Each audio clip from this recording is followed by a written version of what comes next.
Yes, then we're gonna do the share on live on YouTube. Are we ready to go? The moment you click in, they're gonna see whatever you do. So if you do something, just that you're aware. Yes. Okay, thank you for the warning. Yes, and I'm going to still introduce and say what is going to happen, so we are all not like, ooh. All right. Okay. Okay, I'm gonna hide, and you tell me. Vesa, what do I? Here. Counter out. You wait, and I'm sorry, and then you go. I remember that kitchen, Keith. Say what? Are you in the same apartment? Yeah. No, I'm in the dining room next to the kitchen. The kitchen's all red and white. Remember? Yeah. Okay, it's preparing to go live. I hope it's gonna work. Yeah. Are you in the same apartment? Yeah. All right. Magda, you might change your name. We are live. So now I'm doing a big introduction. Hello, everybody. Welcome. I'm very happy that we managed to join our forces tonight and in the morning in case of Keith. I want to welcome you everyone to a panel that we entitled Improvisation as an Alternative Academy. And we invited Andrea Parkins, we invited Simon Rose and Keith Hennessy. My name is Magdalena Chowaniec, and we're going to have also a video presentation by Dorine Mokha, who is a Congolese dancer and performer, who pre-recorded because of the technological problems, but he might be joining us after the video is going to be played for questions, in case there are questions. In general, I think we're going to have a discussion. I'm going to a bit moderate it, and then after some time, we're going to play the video of Dorine. We're going to look at it. And in the meantime, you are invited in live stream in YouTube to post your comments or questions. And then we're going to have a bit of time to engage into the questions, if that's fine with everybody. Well, I would like to start by simply maybe asking you all to shortly and briefly introduce yourselves, where you come from and what's your practice, who you are, because I know who you are, but probably not everybody knows everyone. Maybe who wants to go first? Andrea, would you go first? It seems that I've been asked, so of course. I'm Andrea Parkins. I am a sound artist and a composer and actually a visual artist, a practice that I had put aside and now is reconstituting itself. I'm an improvisational electroacoustic musician as well. And I'm from the US and now living in Berlin. My most recent interests, after performing for many years in different contexts as an improviser, with other musicians, with dancers, with interdisciplinary performers, is really taking a look at the gestural impetus of the sound that I make. And so what that's done recently is actually had me strip away the sound and just take a look at my body and my own embodiment to try to understand how that happens.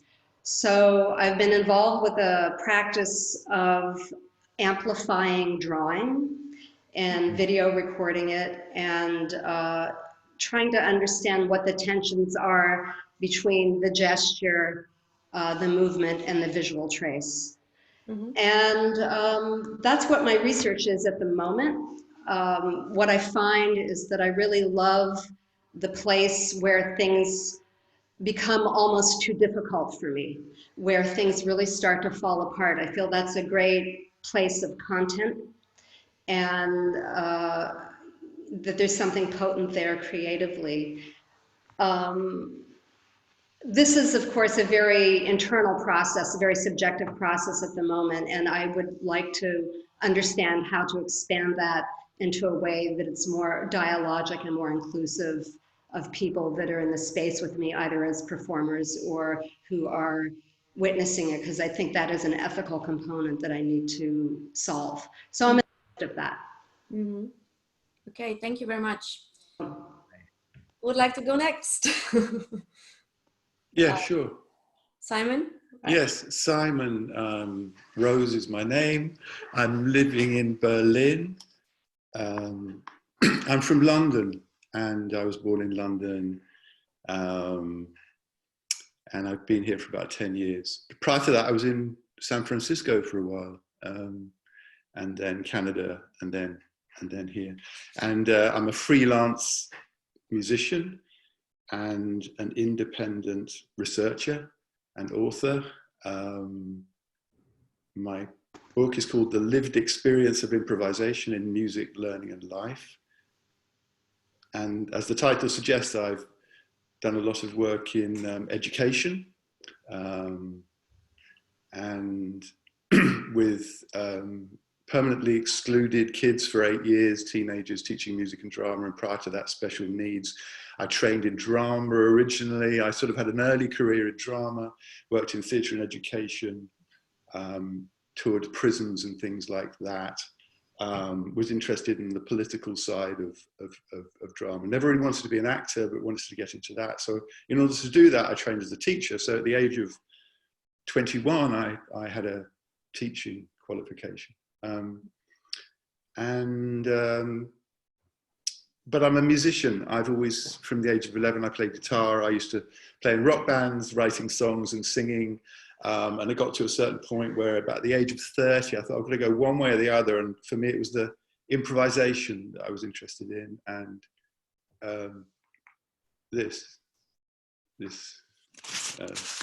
my friend, saxophone. And I thought I'd put it there today because it's sad in the case.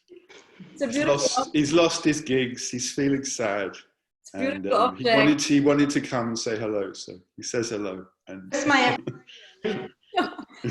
I want to hug it. I mean, I do that afterwards, you know.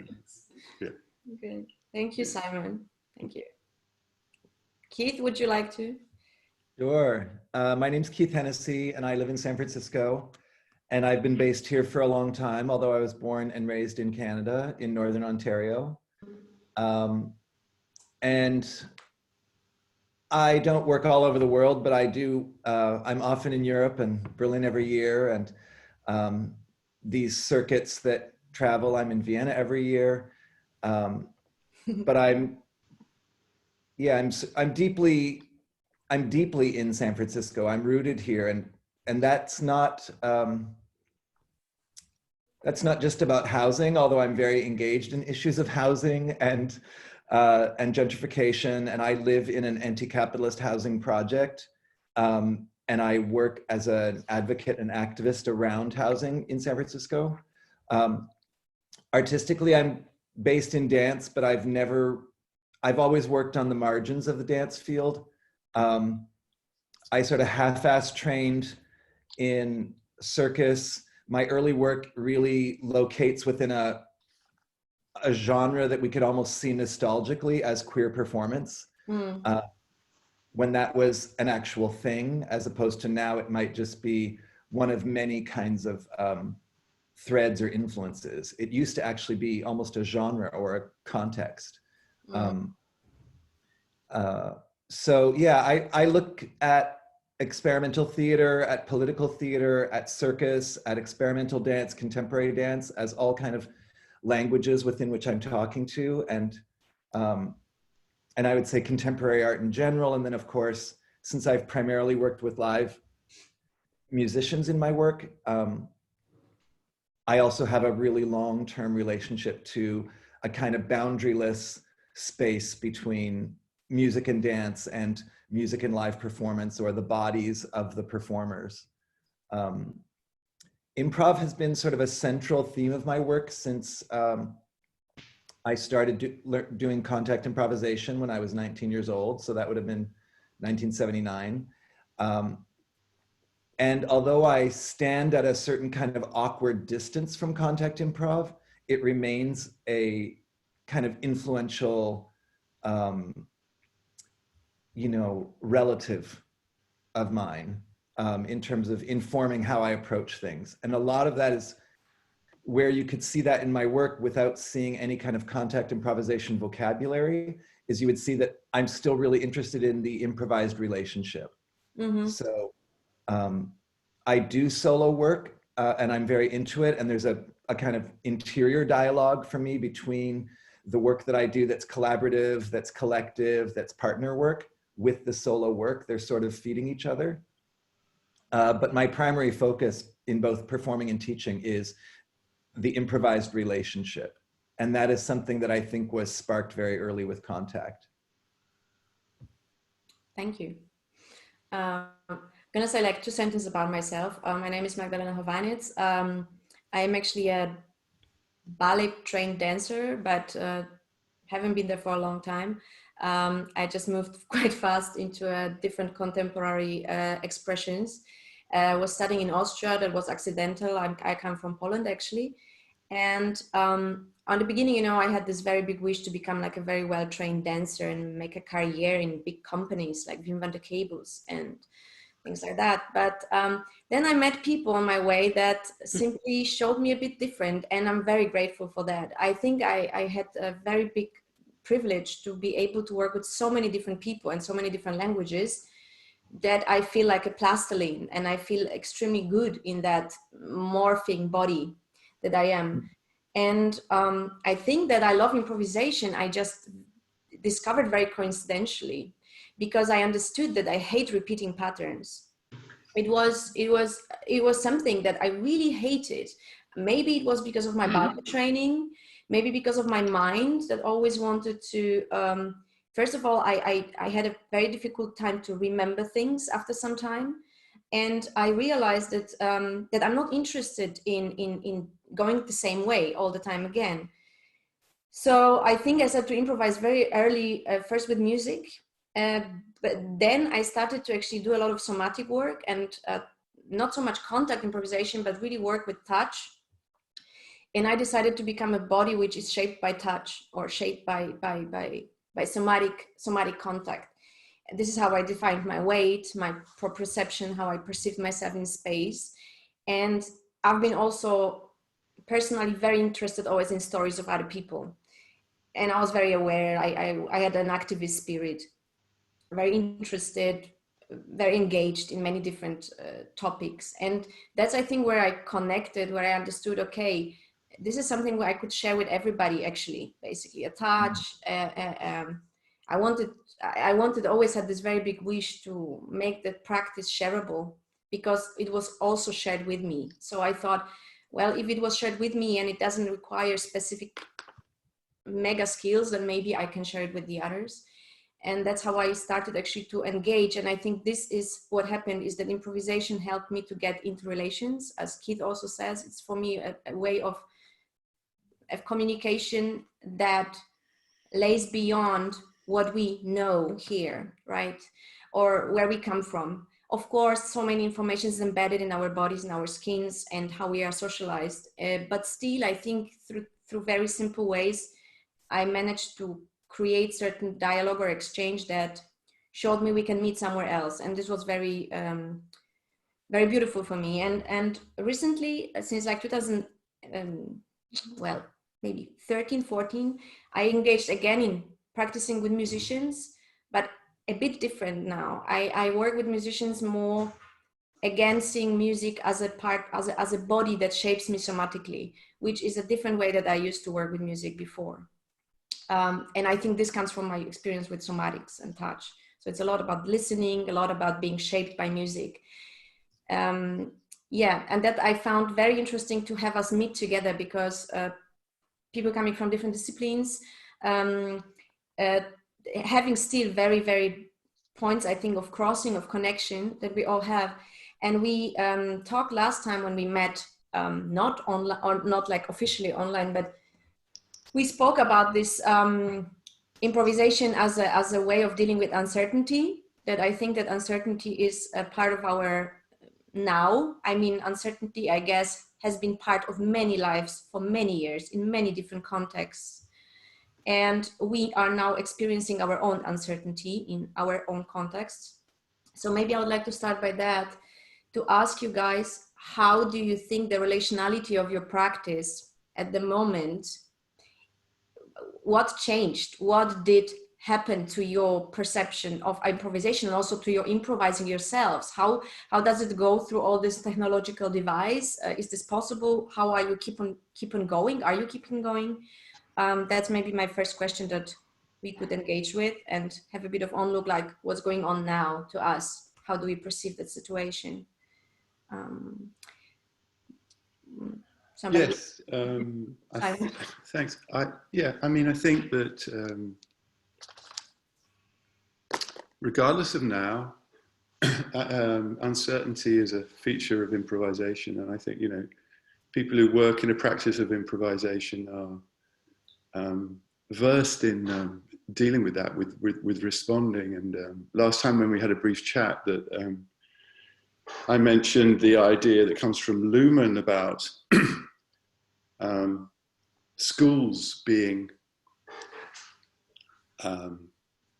that in my idea they're overprotective places, overly structured, and that they don't do a good service to kids by not including uncertainty, which is the truer nature of being, which is the truer nature of being in the world, dealing with. So if we go back to prior to the virus, the daily conversation was about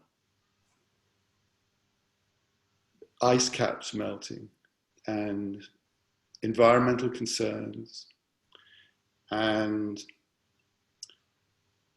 so, you know, the uncertainty related to that. And at the moment, so, you know, my dormant saxophone sort of, you know, is something that the uncertainty of how I can become active in relation to return to, people are using this word normality, or is a strange word. But it's sort of dealing with that uncertainty and also accepting it, I think is extreme. I think perhaps accepting the uncertainty of when this thing might be over. When, you know, I mean, I didn't mention when I was talking that my coming out of my theoretical research, when I did my PhD, was the idea that improvisation goes across boundaries, not just in the arts, but throughout life. And then I wanted to test that, and then just began working intensely with dance and other artistic practices. So, you know, particularly working with dance, when you mentioned touch and proximity, and I'm very fortunate and privileged. I feel that I can get this enormous room, which means that I can work with one other. And but it's at a social distance, and I'm so interested in the way in which it's not that it affects the way I'm working with dancers and the way I'm working with dance in a that distance things takes a whole kind of aspect. And, you know, I thought you were rather, the way you put it, Magdalena, was quite articulate. You know, the music shapes what you're doing, I think you said, or that you're touched by the music. And this, you know, the touch thing takes on a completely different character now. But there are possibilities outside, and you know, adapting to being outside. Yeah. But Simon, are you keep on going with your meetings? Are you now physically meeting also other fellows improvisers? Or? Well, as I say, one of my responses to this situation is that I have got access to this room, and I am I am considering my work to be meeting with one others, because I think one word, it's very obvious, but I think that we've talked about relationality and words like this that come up in artistic research, but and I have done a project actually funded by I&M, which was to do where we took the idea of relational aesthetics and put a whole load of different disciplines together and performed it in the exploratorium, using that as a kind of a mapping idea about how we can work together. But I do think it's very simplistic to say, but I do think that improvisation is a social activity. I think that this is, you know, whether we call it contact. So it's a socio-musical location, you know, improvisation, and that's what we're really dealing with. And that's the most difficult part at the moment, because I think that everything else for me, of course, we can work with solo practice, and that's interesting in its own terms of reference. But for me, working with a dancer is because I'm going to get something very specific, and something very specific from that. Actually, it's not even about the discipline, it's about the other person. Yeah. Mm-hmm. Yeah. Thank you. I'll stop now. I'll give someone else a chance. Thank you, Simon. Yeah. Right. Andrea, Keith, who wants to go? I mean, you're also not obliged, of course, if you feel like. Well, I'm happy to jump in. Yeah, so I've been part of several local and even, I could say, global communities of improvisers. I lived in New York for almost 30 years, and then I moved to Berlin. And, you know, as you can imagine, both places are quite lively communities, and they're absolutely communities. And of course, many of these people meet in other places. We were touring, we were meeting. Sometimes you would play with people you'd never met before, or maybe you never heard their music before, or you never heard of them before. And that's such a amazing opportunity for listening and experiencing another. And then also the vulnerability, if there's an audience, of presenting that encounter is quite profound. And I'm missing that, I have to say. At the moment, I'm exploring Zoom as a space. It's really interesting. So the work that I've been doing recently, my research is really around embodiment, working with interactive electronics, and thinking about situations where I can do spatial audio with those elements.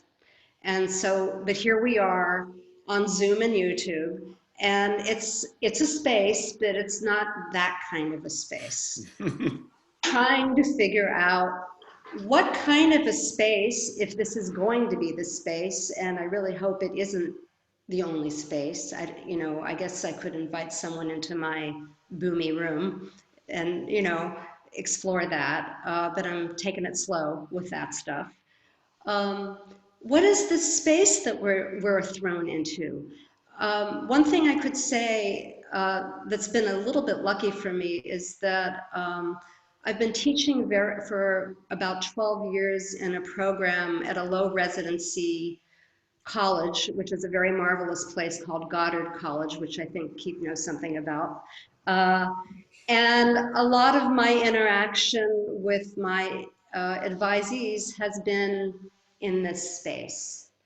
So it's not the first time I thought about it, but to have it be sort of contingent for an improvisational dialogue or exchange, and that's the place, is really new for me.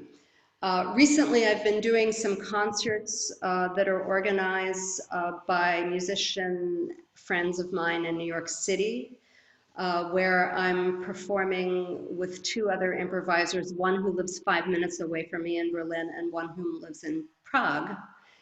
And you know, it's okay. It's just really different.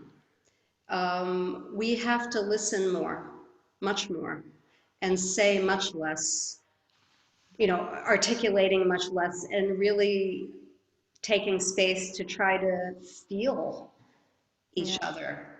Feel is not even the right word, but you know, there's going to have to be some new language with this stuff, I think.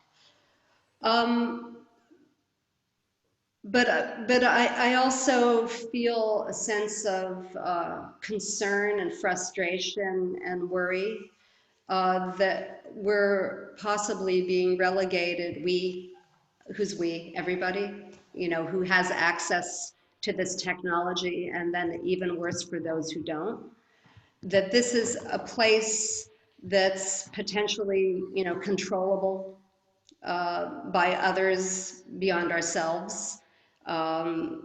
Technology is a pretty slippery area of, potential censorship, potential monetization, all of those things. So I'm checking it out, but I'm really concerned. Yeah. That's kind of where I am with this. Thank you, Andrea. Yeah. Wow, Zoom, here we are, dancing. I mean, in some ways, I feel like everything is on hold and I'm not doing anything at all. It's not true, but that is one of the feelings that I have, like that nothing is happening, that what's happening on Zoom is not happening, or it's not real, or it's some kind of temporary thing that we will forget about.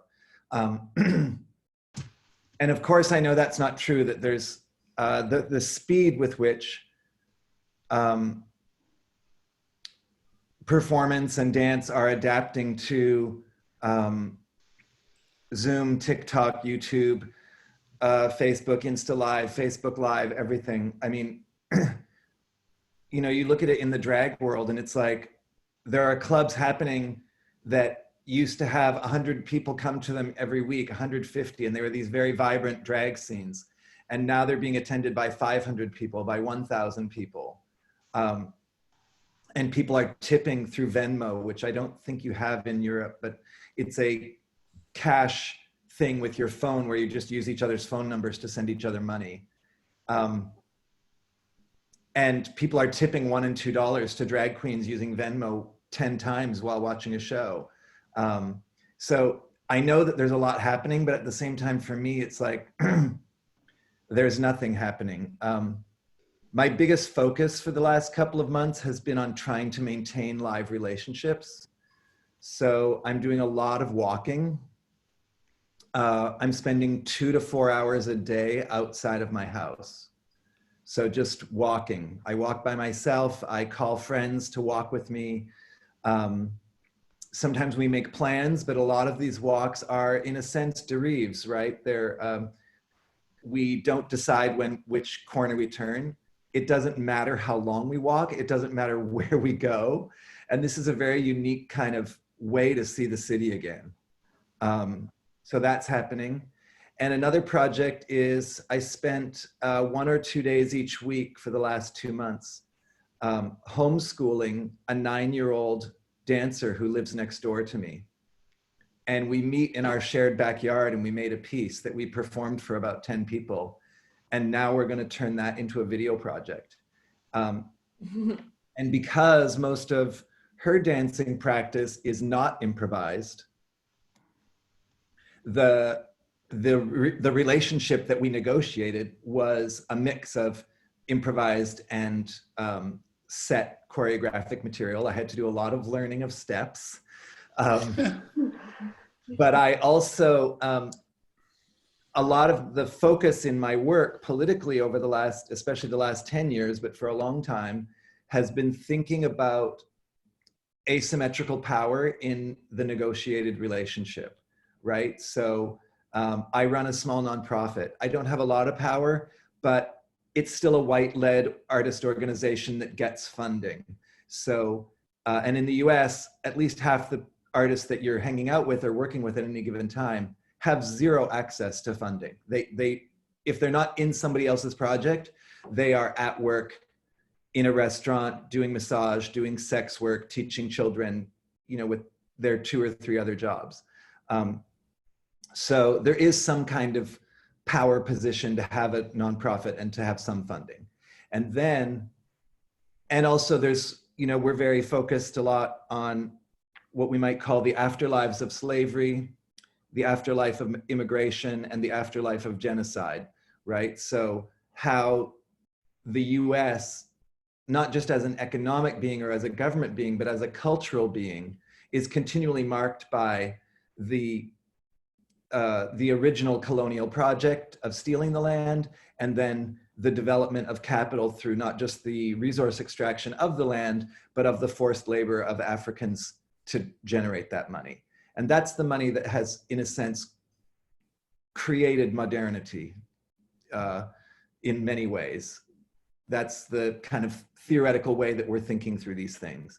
So for me to be a politically engaged artist is to be engaging with this, like, with these afterlives, what we might call these afterlives, but also to be thinking through decolonial processes, like what does it mean to work in relation to privilege or power. So a lot of my improvising has to do with looking at the power dynamics, even if they're just representational. Like, we are kind of two peer artists, but if one person is white and one person is not white, that's a difference. Thinking through gender, men, women, and the queerly gendered, thinking through the power differentials of age, thinking through the power differentials of class, all of these kinds of things. And so for me, the idea of improvising across lines of asymmetrical power is a real point of focus. So here I was improvising with a 9-year-old girl in my backyard who's from a mixed race family. And so what does it mean for us to try to feel each other and respond to each other, and despite all the different versions of asymmetry, find some kind of horizontality within that? What is her agency? What is mine? How does power function, and what are the ways that she manipulates the situation to get what she wants, and how are the ways that I manipulate my status to get what I want? And so that was like a subtext that we never spoke about, but that I was living every day and being in my practice. And I would say the other big thing I'm doing with Zoom is I'm engaging with this exploding online sex world that's, and I might call it the new age sex world. So like tantra, sexual healing, conscious sex, terrible words, but, and in the gay world, it's literally gone from being extremely marginal to thousands of men all over the world, meaning predominantly white men, predominantly middle-class men around the world, meaning the European diaspora around the world. And then some of the engagements that are going on are people trying to figure out how to relate through this technology. And one of the things we see is that if we go into any of the, because there's also every single day in the world, there's, like somewhere between 1 and 10,000 dance classes and yoga classes happening online. But what is lost there is that if you move into a contemporary dance, experimental dance class, we're all in the room together. We meet sitting in a circle, we do all these kinds of things.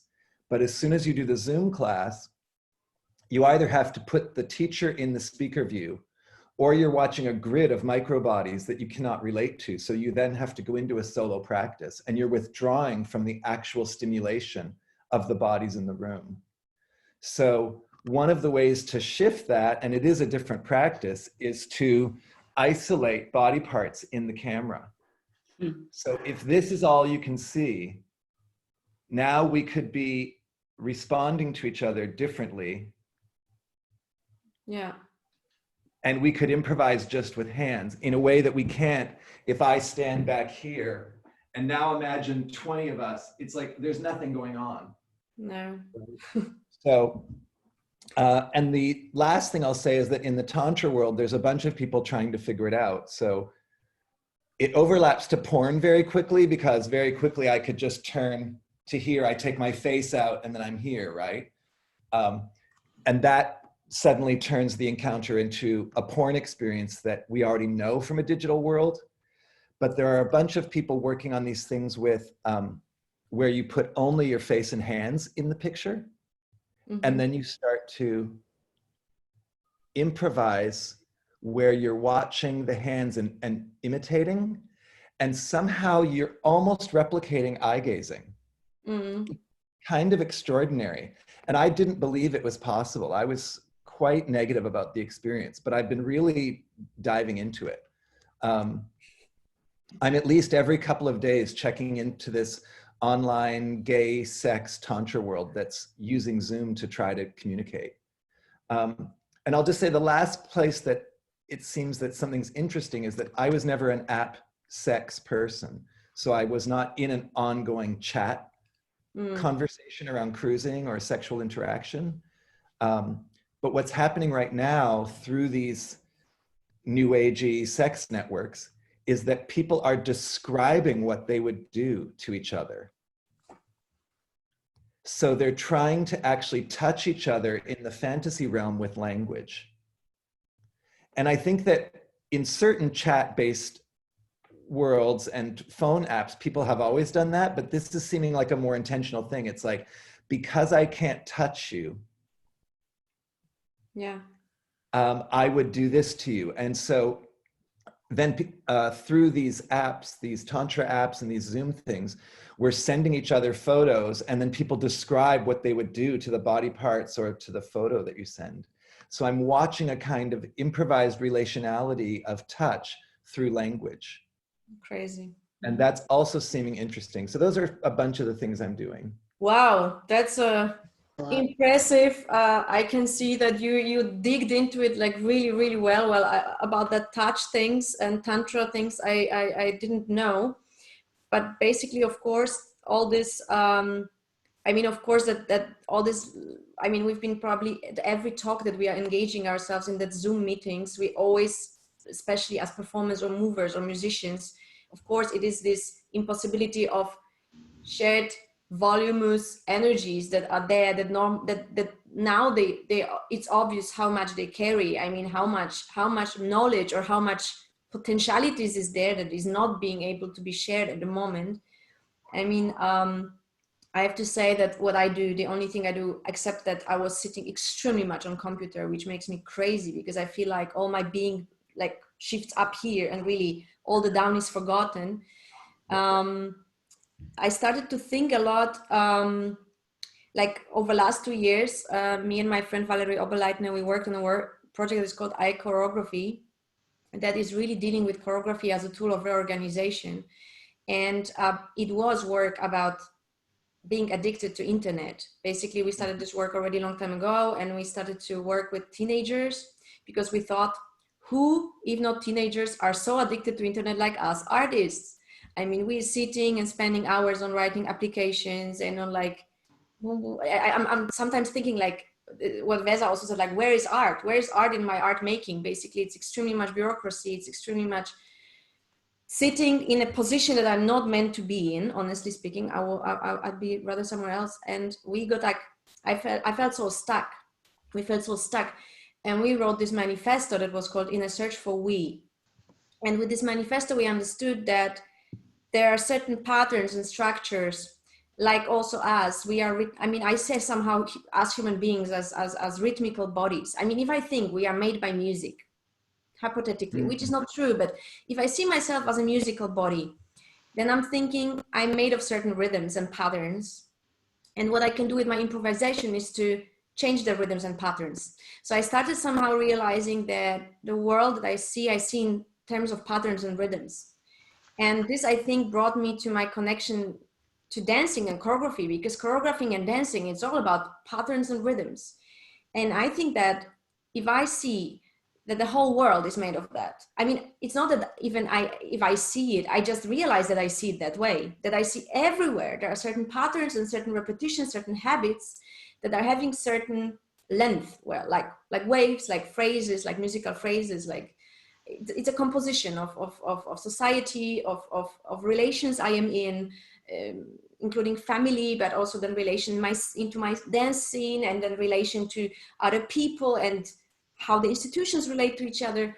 So somehow, last time I read this text about improvisation also as a way of composition, because somehow, of course, there's also, I don't know, in the music that seems to be a discourse about what is improvisation, what is composition, is this something else, is this together? So I always thought in dance, it was not even a question somehow.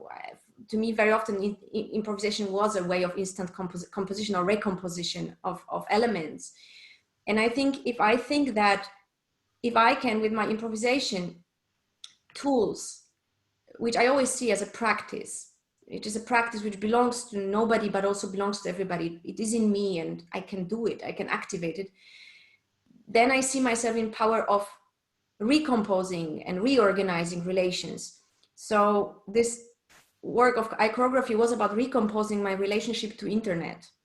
I am really not successful at the moment, I must say, because these exercises that we've been doing and inventing with kids were so fantastic that, you know, it included like a person from the back pulling you away from internet, and like you had to do everything reverse, because internet is of course such a visual realm.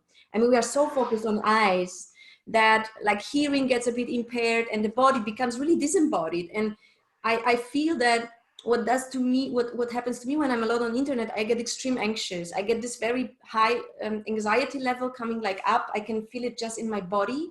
I get like tension in my muscles here and a bit of headache, and I get very, very, very often stressed because of course now also the flow of information we are getting now. It's just so overwhelming that I feel I can't filter it. So everything gets stuck, and I just basically feel very stuck. And of course, then the only way is to sometimes have this sort of you know, tics that we all have, that I have to do something like, like just put myself away, or like use some kind of practices.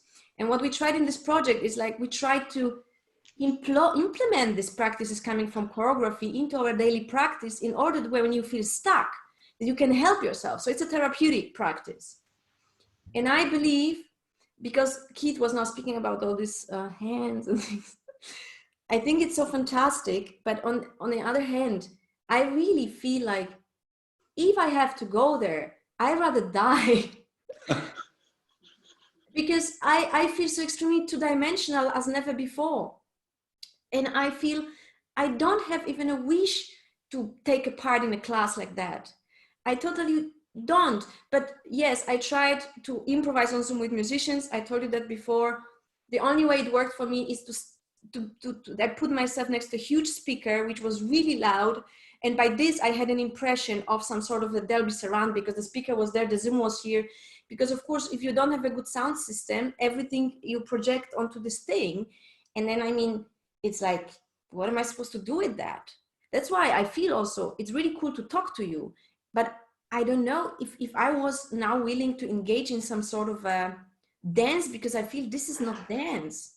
I mean, you know, it's not a dance with, yeah, I can dance, but it immediately becomes this performative realm, and it's being immediately somehow watched through this idea of media, of video media, which we talked last time also, how everything, the dramaturgy of video media and how timing of video media and spacing is being completely transposed onto that video, and suddenly all your perception is completely different than if you were there in the space with people. I mean, basically, I think it's very difficult to, yes, as Keith also said, I think this medium operates with such a different sense of time and space that we would have to invent a completely new methods, like this descriptive methods of imagining how it is if somebody touches me, right?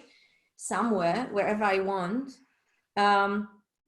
But of course it won't replace the touch. So I have a feeling we are even more in a process of translation than normally, because how do you translate the real sensation of touch and somatics? It's very painful, because I always thought already somatics in the world are not very somehow popular in some sort of way, yes, for self-amplification and productivity, but as a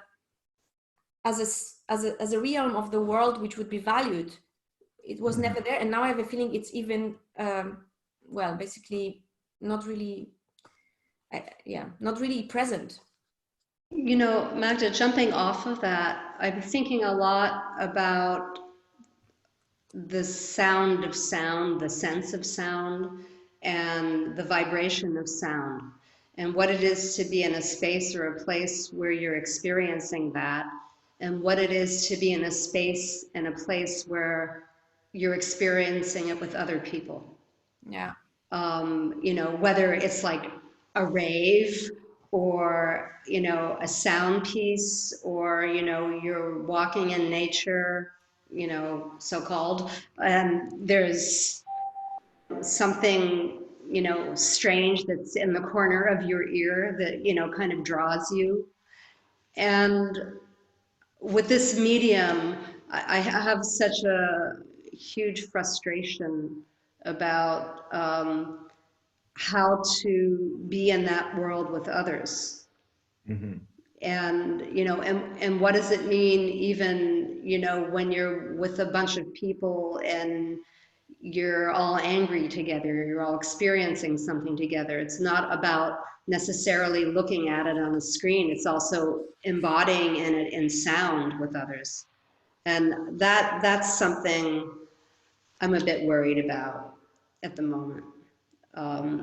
Although I have a feeling, I don't think that the state that we're in is temporary, but I do think there's going to be some slippages in and out of it, just depending on the sort of confusion of what the message is about what we can and can't do, and also what people are going to do anyway. You know, because they're feeling impeded. They don't want to be indoors. They want to be outdoors and with each other. They want to meet. They want to touch. They want to do everything like we're talking about. So I think there's going to be a lot of going back and forth with that. And I think there's a lot of uncertainty about what's to come with that, and improvisation along with that, between live and this mode, and, you know, our maybe nervousness about whether it's okay to be out there with others, or whether we really have to retreat to these places, or is it a retreat? Could it be something else? So I think it's fluid right now. Yeah. I think I see this also as both a temporary situation and a game changer, where there will be no return to the previous world that we knew. Like, and I think that's especially true for those of us who didn't live through SARS or Ebola or some of these other viruses that were more regional, right? Where the lives in the places that where those viruses were centered, they've had no return to a pre-SARS or pre-Ebola life. You see the use of the mask in these places, you see the different ways. So I think what we're in is both temporary and permanent. And I think that there are new things happening with the technology that are going to impact whatever we do in the future, including how we are live together in the future. I'm interested to hear from the musicians about what I see as one of the central problems of Zoom, which is that you cannot make sound together, right? So this is true whether it's, and again, I've been experiencing this in the online sex worlds and also online yoga classes, right? You cannot ohm together at the end of a class. You can't, whoever's the loudest is who Zoom chooses to feature. So you either have to mute and intentionally listen to one person, or some people are playing this game, which is everyone unmute and all ohm together and just watch it happen. Or if you're in a self-pleasuring, touching thing and people are starting to get into it, and then the facilitator might say, okay, everyone unmute and we'll just all make sounds. And you're just, it's like a popcorn of sounds. But there's no way to actually sing together without doing pre-recorded projects. So that just seems like just one of the many kinds of problems that we have. Like, I come from a big family. So the idea that the way you speak is by speaking at the same time as someone else or interrupting them, instead of that seeming like that's rude, that's seen as culture, right? And again, you can't really do it on Zoom. I tried to model it right now by coming in on Andrea, but one, it's like, we're polite, and if someone tries to speak, we often stop. But the other is, Zoom is already choosing for us who's gonna win. You can't have the two people go like this for a minute as the transition from one speaker to the next. I have had the experience of performing on Zoom in trio. And, you know, if we were playing exact notation that needed to be rhythmically precise, it would be a disaster. But you get kind of this nice atmospheric mush that if you're into exploring atmospheric mush, it can work. But we've been working on it for a while. There's actually preferences in Zoom that can make it better or worse. You can even have stereo. But generally, you know, if there's 4 of you, forget it. So if you're coming from a family of 4 and your, you know, cultural expression is to all be in it at once, which is certainly the family I came from, not going to happen. Yeah, and I have 5 siblings. So our family Zoom is my siblings plus their kids. So, you know, 9, 10 people in the family Zoom is a normal.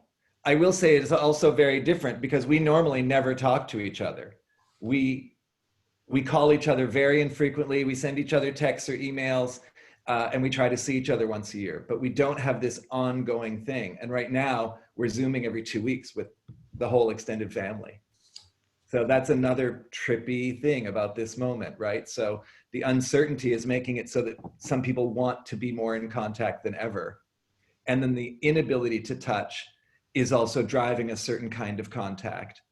And even, like I say, in these tantra worlds, one of the things we're seeing is that many of us who would not normally be on Grindr or Scruff or these sex apps, because of our age, because of where we're at in our life, we wouldn't be on it. But somehow this telling me that I can't touch, or that I can't go get a massage, or I can't go to a dance studio and dance with other people is driving all of these people towards a new kind of contact and outreach. So again, it's like, how will this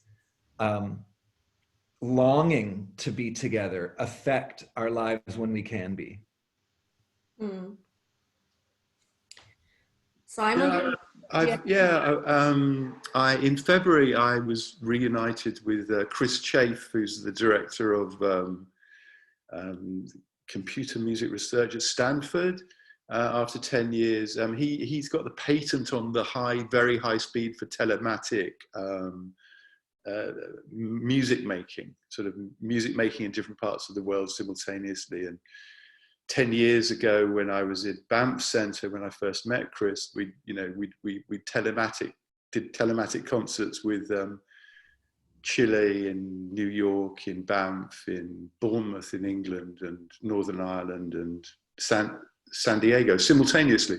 So, and with Pauline Oliveros and Mark Dresser and others, and it was a wonderful experience, but a different experience from doing a live concert. So this kind of, I haven't yet got over going back to the social. I haven't sort of immediately gone to, because I'm not a tech person. I play an old 1932 saxophone. That's it, and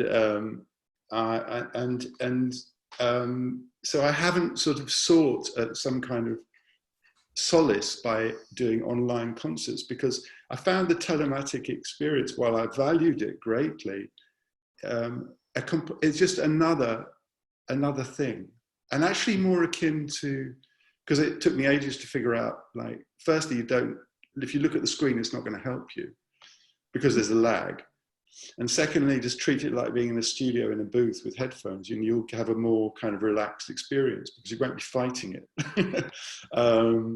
And so, in a sense, that's got its own social character, which is completely different, you know. So in February, we were at the Technical University in Berlin, and we did a concert with some very formal musicians in South Korea.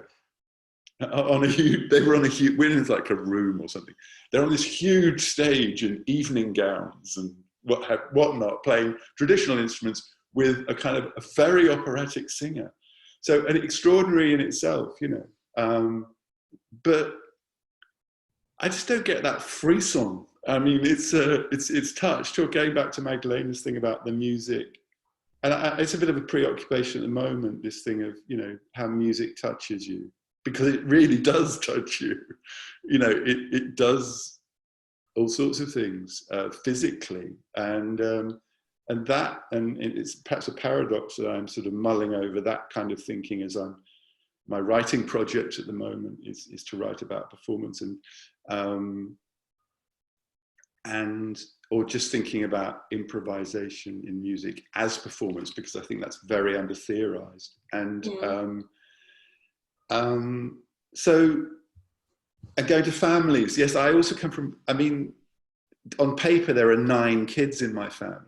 So, or I've got 8 siblings. And, but not that we all speak to each other, even on Zoom. But what I've found out recently, I think I'm fortunate as well. I'm not alone here. I live with Julie, who's an artist, my wife, and my daughter I mentioned previously, Lydia, is here. So I mean, I'm privileged in that sense. And maybe that's one of the reasons that I don't sort of feel a great need to get to go online. But nevertheless, we have a relative who's officially high risk because she recently finished chemotherapy, and so she's in a house on her own for 12 weeks, Karen, and we we have regular Skype with her. But what I found with that is, I said, listen, I find like clustered around the camera, this end, I actually find it really frustrating. I just don't, I find it very unsatisfying. And we sort of just did a much more relaxed thing where we just did a relay and just, and come and go as you want, obviously, but just working with the limitations, maybe that's what I'm trying to say. Working, accepting what it is. And also I think that going back to the uncertainty, part of that is, we're seeking a kind of an ersatz with the technology, aren't we? We're seeking a replacement. We're finding another way automatically. But part of accepting its uncertainty is also, it's almost like coming to terms with what this is. And the frustrations that arise with the technology are really, I think, also partly to do with, so I noticed as soon as it happened, there's this plethora of online concerts. Well, they're not. You go on Facebook and there's a sort of a 1-inch screen and the sound's horrible, and it's, so it's like, well, I quite fancy doing. I would like to be invited to do that. It'd be a nice thing to do, because then I would, there's been a series in Berlin almost every night, and I actually saw one and enjoyed it a great deal. Michel Greiner, and I can't remember, an electric bass player, and they sounded great, and that really worked. So I don't know, ambivalence over here. I wanted to maybe now something came to my mind that that I have to mention is the word adaptability or adaptation, like adapting into circumstances. What I was just thinking, because it's such a big, well, I think maybe this is what we can do very well as improvisers. We can adapt to a lot of circumstances, but I'm also starting to question, like, are we supposed to adapt to anything, or where's the alarm clock ringing? And then I feel like, where is this our responsibility to realize where the adapting is going in a way, like, yeah, sure, we're gonna find ways. It's gonna be like mega complex something that we're gonna maybe end up with internet surrounding us and everything's gonna be interactive and stuff. Still, I'm thinking, like, I don't know, but I have a feeling like we as human beings, we somehow do not go so fast as the interface goes, or as the technology goes, as this technology goes, because we are also technology. But I'm just thinking, somehow I realize that listening to myself and to also trusting in that moment, just that this is like, no, this doesn't go for me. Also, like, I can't pretend this makes me happy if it doesn't make me happy. For me at the moment is very important also to understand where my borders are, because the borders are completely crossed in this realm of trespassing. I mean, I feel almost like I'm trespassing, I'm falling into 20 windows at the moment, right? I'm falling there, but there is no reciproc, so there's nothing really coming to me live. I mean, it's like I'm falling and I'm falling into pieces. This is what I feel. And but what I gain out of this really is so little, because I know I'm living alone in Vienna, and then I was once just visiting a friend in the garden, and we didn't need to even talk. I felt so much better, even if we had to speak, you know, stand 2 meters away from each other. It was so simple to just realize, my God, I was just 3 weeks alone, and now I just go, and I don't even need to talk. I don't need to look at you. Just the presence, even sitting backwards, I knew there is someone there, and I felt like a different thing. It was a different, totally different feeling, sensation about security, about safety, about certain validity of me existing, of also being, you know, clear that I exist. I mean, by being all the time confronted just with technology and Zoom, you have we need always this validation that we exist. That's why I think there's so much online activity going, because we are extreme, like exhibitionists as artists in general anyway, but everything turns into a certain product that screams for validation. And I have a feeling I wish to do it, and I also join a lot of activities, but on the other hand, I feel I need to so much take care of analog life that I'm leading at the moment. Yeah. And this is what Keith also spoke about, walking and taking walks and stuff.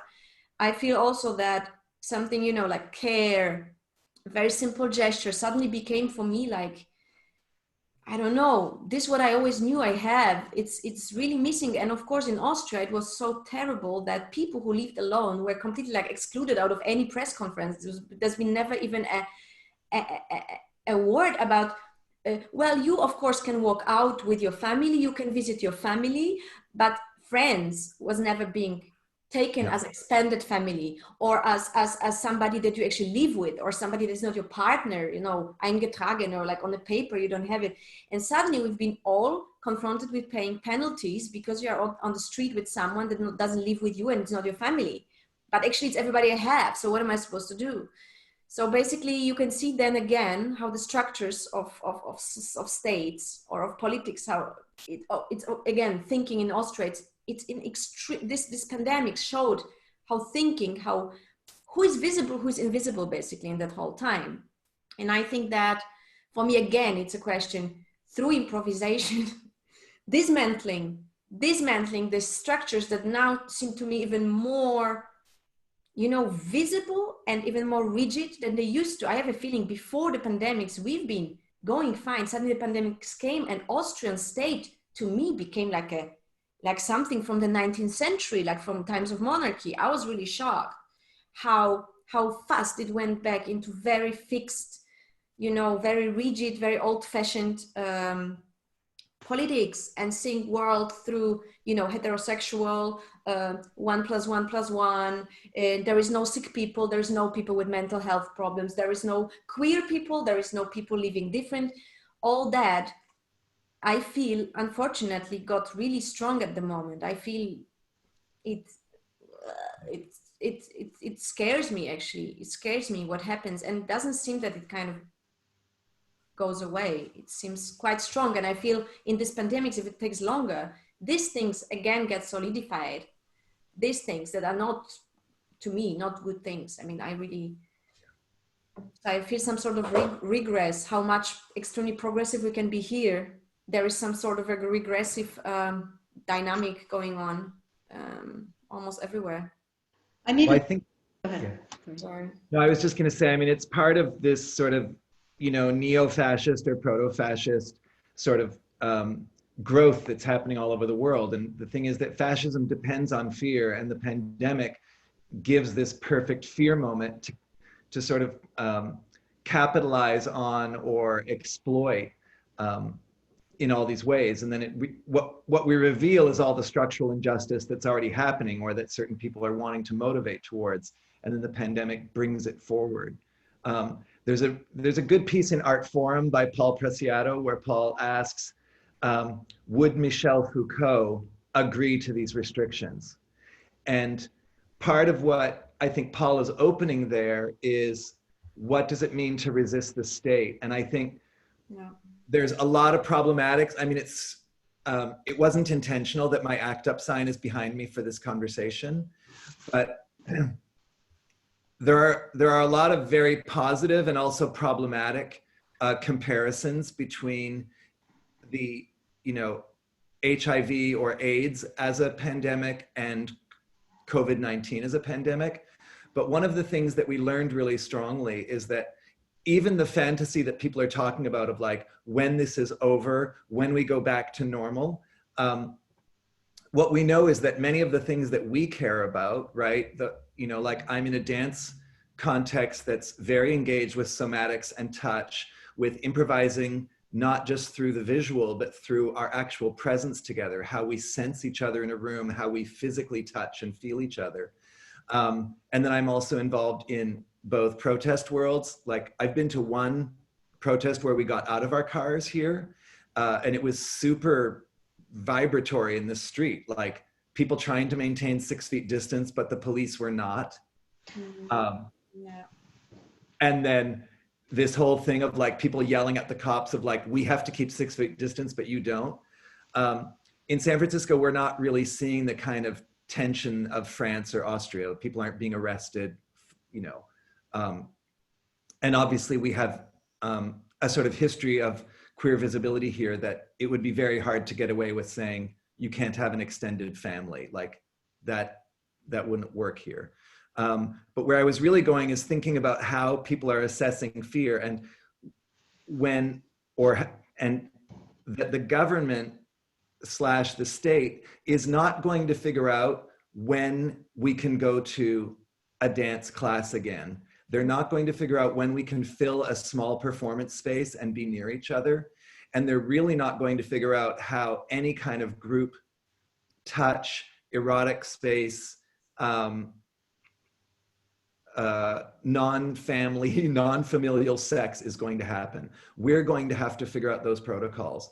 And it's one thing to resist protocols and to meet underground, whether that's like there are body workers who are working right now. Yeah. There are sex workers who are working, and most of them are having to keep it really secret. That's very different from when are we going to publicly say, we're doing it, we're developing our own protocols, we're figuring out harm reduction, we're figuring out risk assessment, you never fucking cared about us, and we're going to find our own way to do this.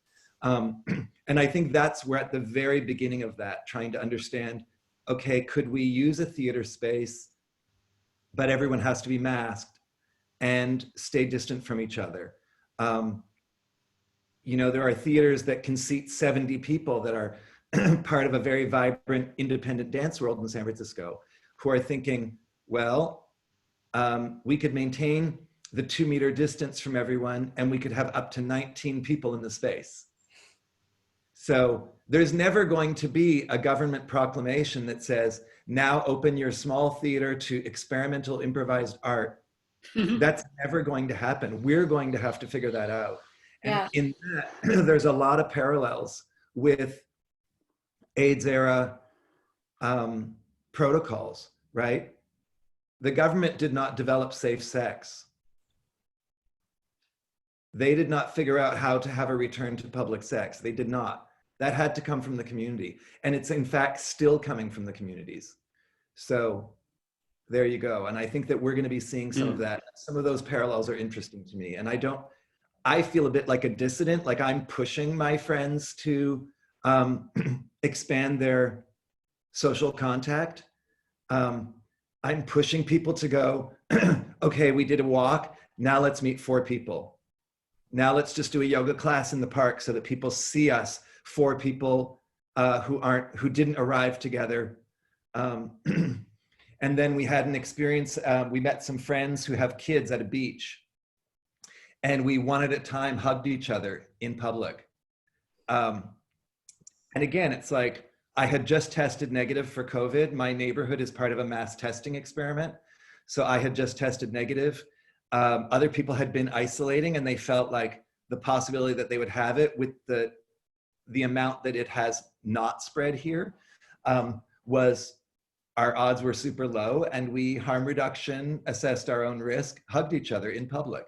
So I'm interested in where those boundaries are, but without being reckless or without being like, oh, I'm now this horrible person killing other people's grandmothers. Like, I'm really interested in the politics of precarity and uncertainty that are revealed by the pandemic, right? Like what we're seeing is that people who were already not cared about, most of the seniors who are living in these, you know, quite shitty elder homes, they were already not cared about, but now we're supposed to say that we care about them because of COVID. And it's the same thing with our prisons in the US. We have the largest prison population in the entire world, and it's more racist than any prison system in world history. And yet suddenly, you know, we're trying to care about prisoners, but it's like warehousing people is already a form of not caring. And it reveals all the class and race oppression that was already structured into our society, like the uncertainty, the precarities, and the pandemic emphasizes all of those things. So for any of those kind of changes to happen, like the shutting down of prisons is not going to come from the government. We have to do that. And there are opportunities, like there have been more people let out of jail in the last 2 months in the world than in the previous 5 years. So there are some opportunities that are happening, and we do need to jump on them and use them as pressure points. And I think that's true about the carceral state, like how we think about prison. I think it's true about how we think about old people, and it's true about how we think about sex, especially non-nuclear family sex. And it's also true about how we think about experimental art and the role of the independent space, or the places that are not built around profit and a market. Andrea, you wanted to say something before? Oh, I've moved on. It's fine. Okay, I maybe wanted to have like a little question to you guys. How do you think that, I mean, I've like a huge list of very specific questions about composition and notation and many different topics, but I think that now I had a feeling like that I need to ask you guys, what do you think, how come that we moved into improvisation? I mean, if we think that improvisation is really like a way of insubordination, I mean, at least a bit how I see it, is this something that you think we need to learn, or is something that is in us and is being like killed? Like, could you just maybe a bit like speak about your own experience? Like, how did you find a way there? Why did you go there? Because it is very difficult, honestly speaking, in our very set, beautiful, conform world and comfortable world to actually improvise. It's putting yourself at risk. It's making yourself courageous. It's activating things where you think, actually everything is fine, I could fit there perfectly, but I decide not to. Why do I decide not to? What is the reason? And is this something that, yeah, why, well, how did it come your way? Maybe now Andrea can, because you're smiling so. But I'd actually like to wait on answering that for a minute, because there's a lot of ways I could go with that. Yeah, Simon, would you? Okay, I thought there was sort of two parts to your questions. I'll respond how I respond, I think, because I'm an improviser, right? So I remember a moment when I was at a place called Dartington College of Arts in the 70s, when which was a great place, which is closed now. Sort of quality experimental practice it was known for in the south of England, in an incredible setting. It was an 11th century castle set in huge grounds and. Legendary. We're all jealous that you were there. Yeah, okay, you've heard of it. So I went, okay, so Dartington College of Arts. And so I studied drama there. And for example, in the heady 70s, one of the things I had to do as an 18-year-old was they were very strong on dance. And somebody she was called Mary Fulkerson, taught dance there. In fact, now Mary's changed this last name. O'Neill, is it, or something? Anyway, Mary was there, and drama students had to do dance first thing every morning, which I would have loved at my age now, but at 18, I was into playing electric guitar and riding a motorcycle with a sidecar, and it was a different. I was emotionally. She'd say, find your center line and then soften into the floor and things like this. And then I'd found it quite challenging. What am I trying to say? I'm trying to say this. When I was in a drama class with, it might have been a director called Feldman from the Living Theatre, or Peter Holton, I can't remember. But we were improvising, and it was the first time I think I'd been in I'd improvised before, of course. I'd been on another drama course for 2 years before I went to Dartington. But I just remember a distinct moment when I was improvising with somebody and having a kind of very palpable sensation that I can do fucking anything here. And I hadn't had that before. Yeah, and it was and it was like, and I didn't really do much, but I just felt like this is different. Dartington in drama was known for doing Brecht, Chekhov, and Shakespeare, which is fine, which is good that they were. This was of a different register. This was something, I felt this is a different experience. And it was also very sort of potentially, I could feel it's potentially dangerous and challenging. For example, how long am I going to do this for?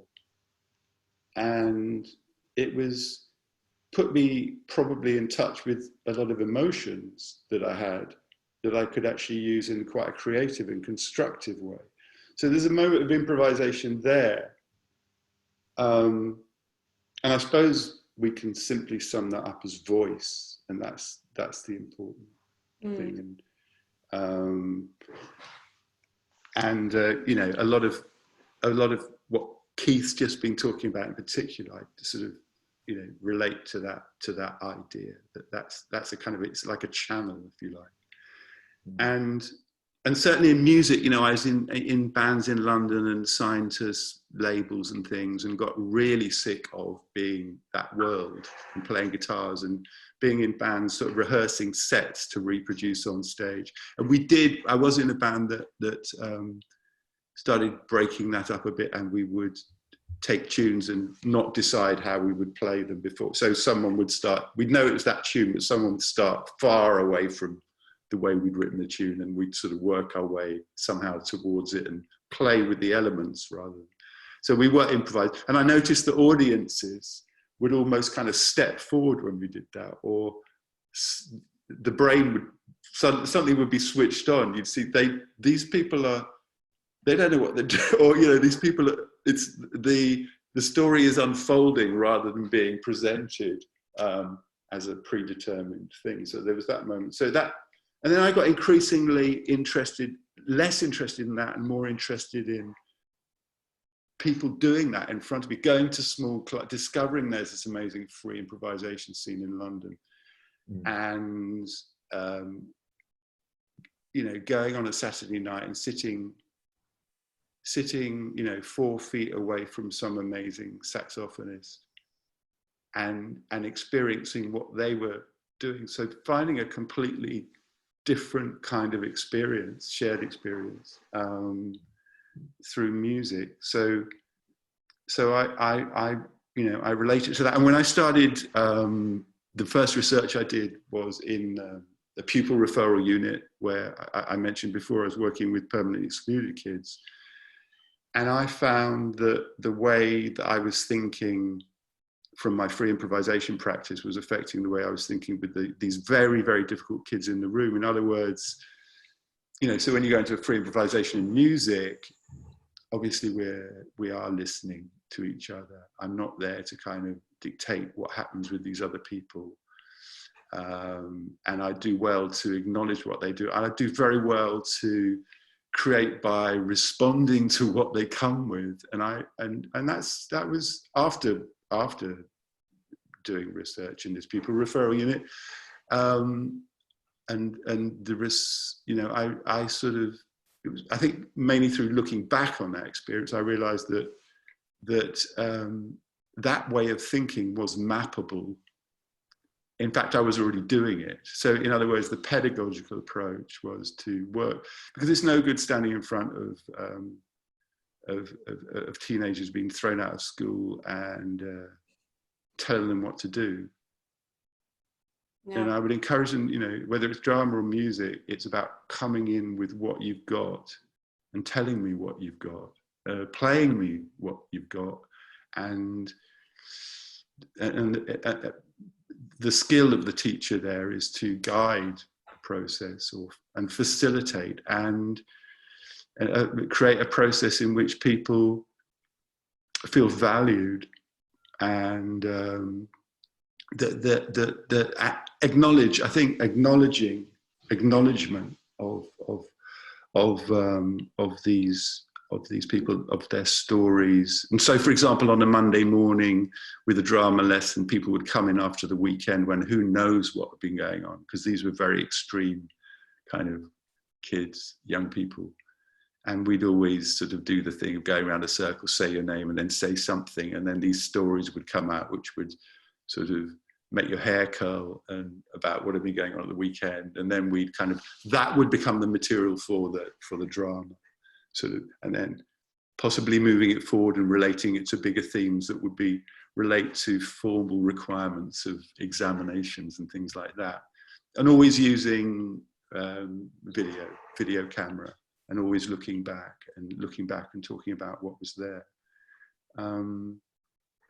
So I think, you know, I don't quite like it so much, but I think the term voice is the through line.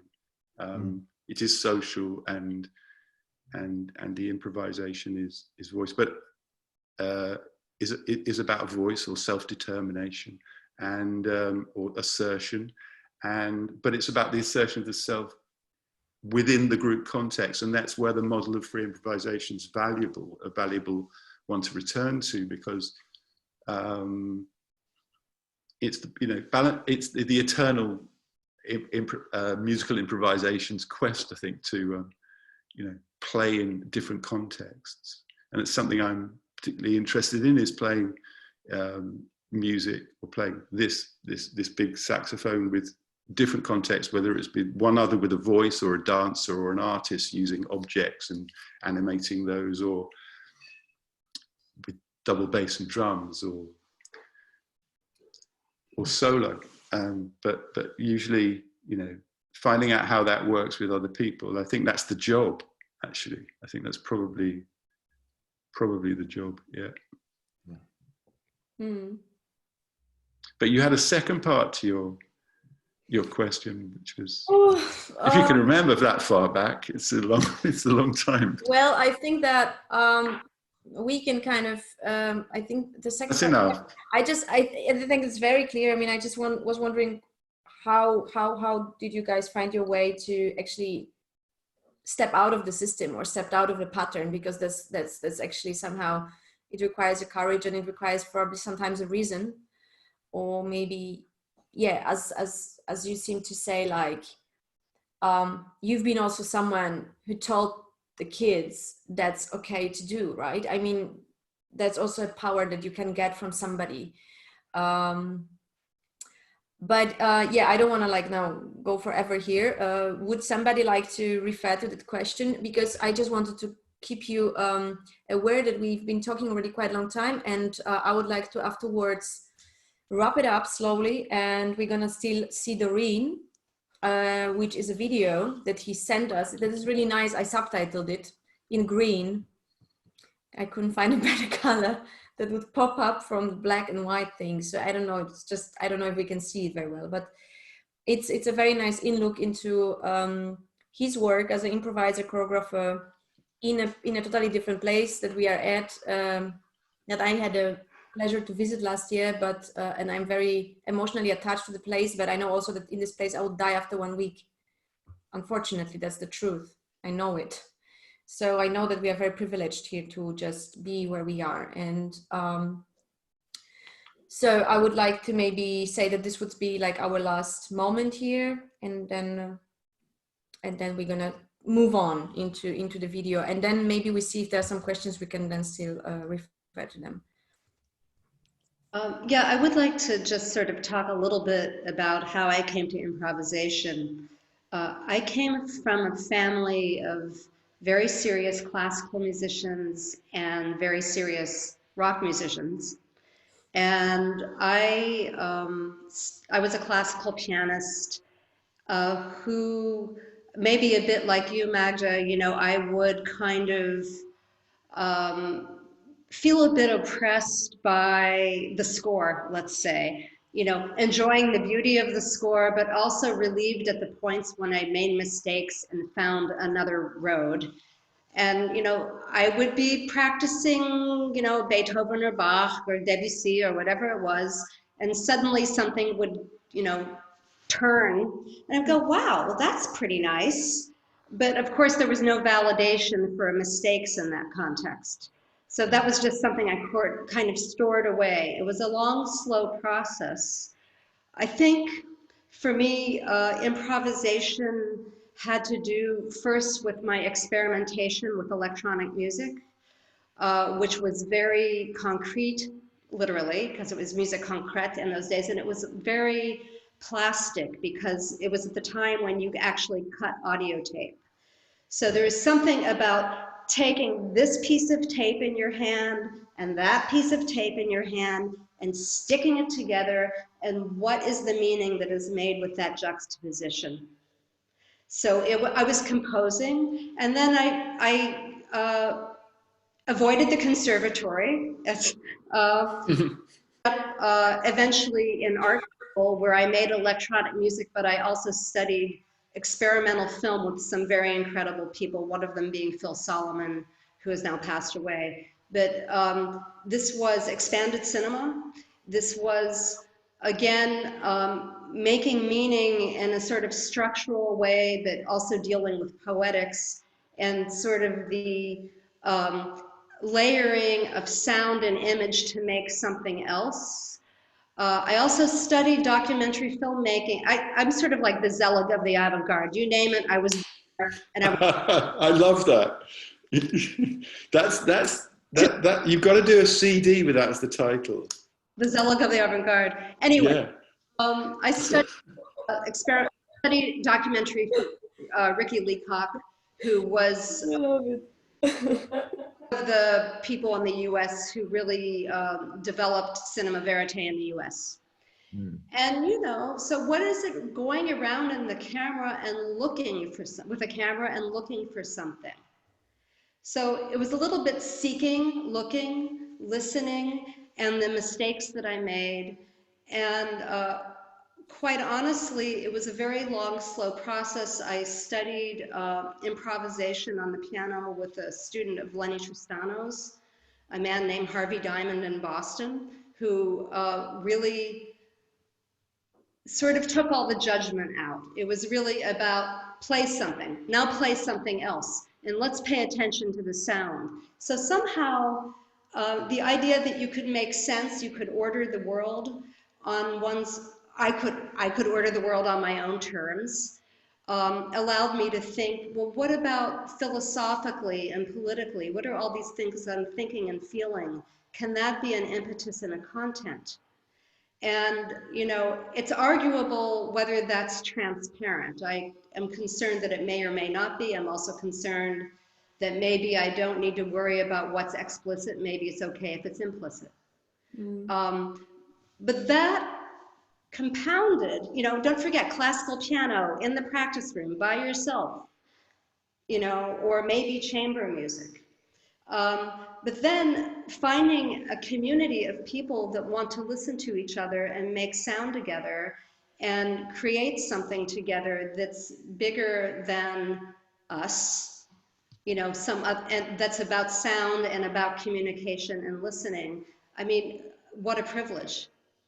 So that has been something, and you know, to be able to, as I said, to be with people I hadn't met before that I didn't know, another way of knowing people, another way of knowing.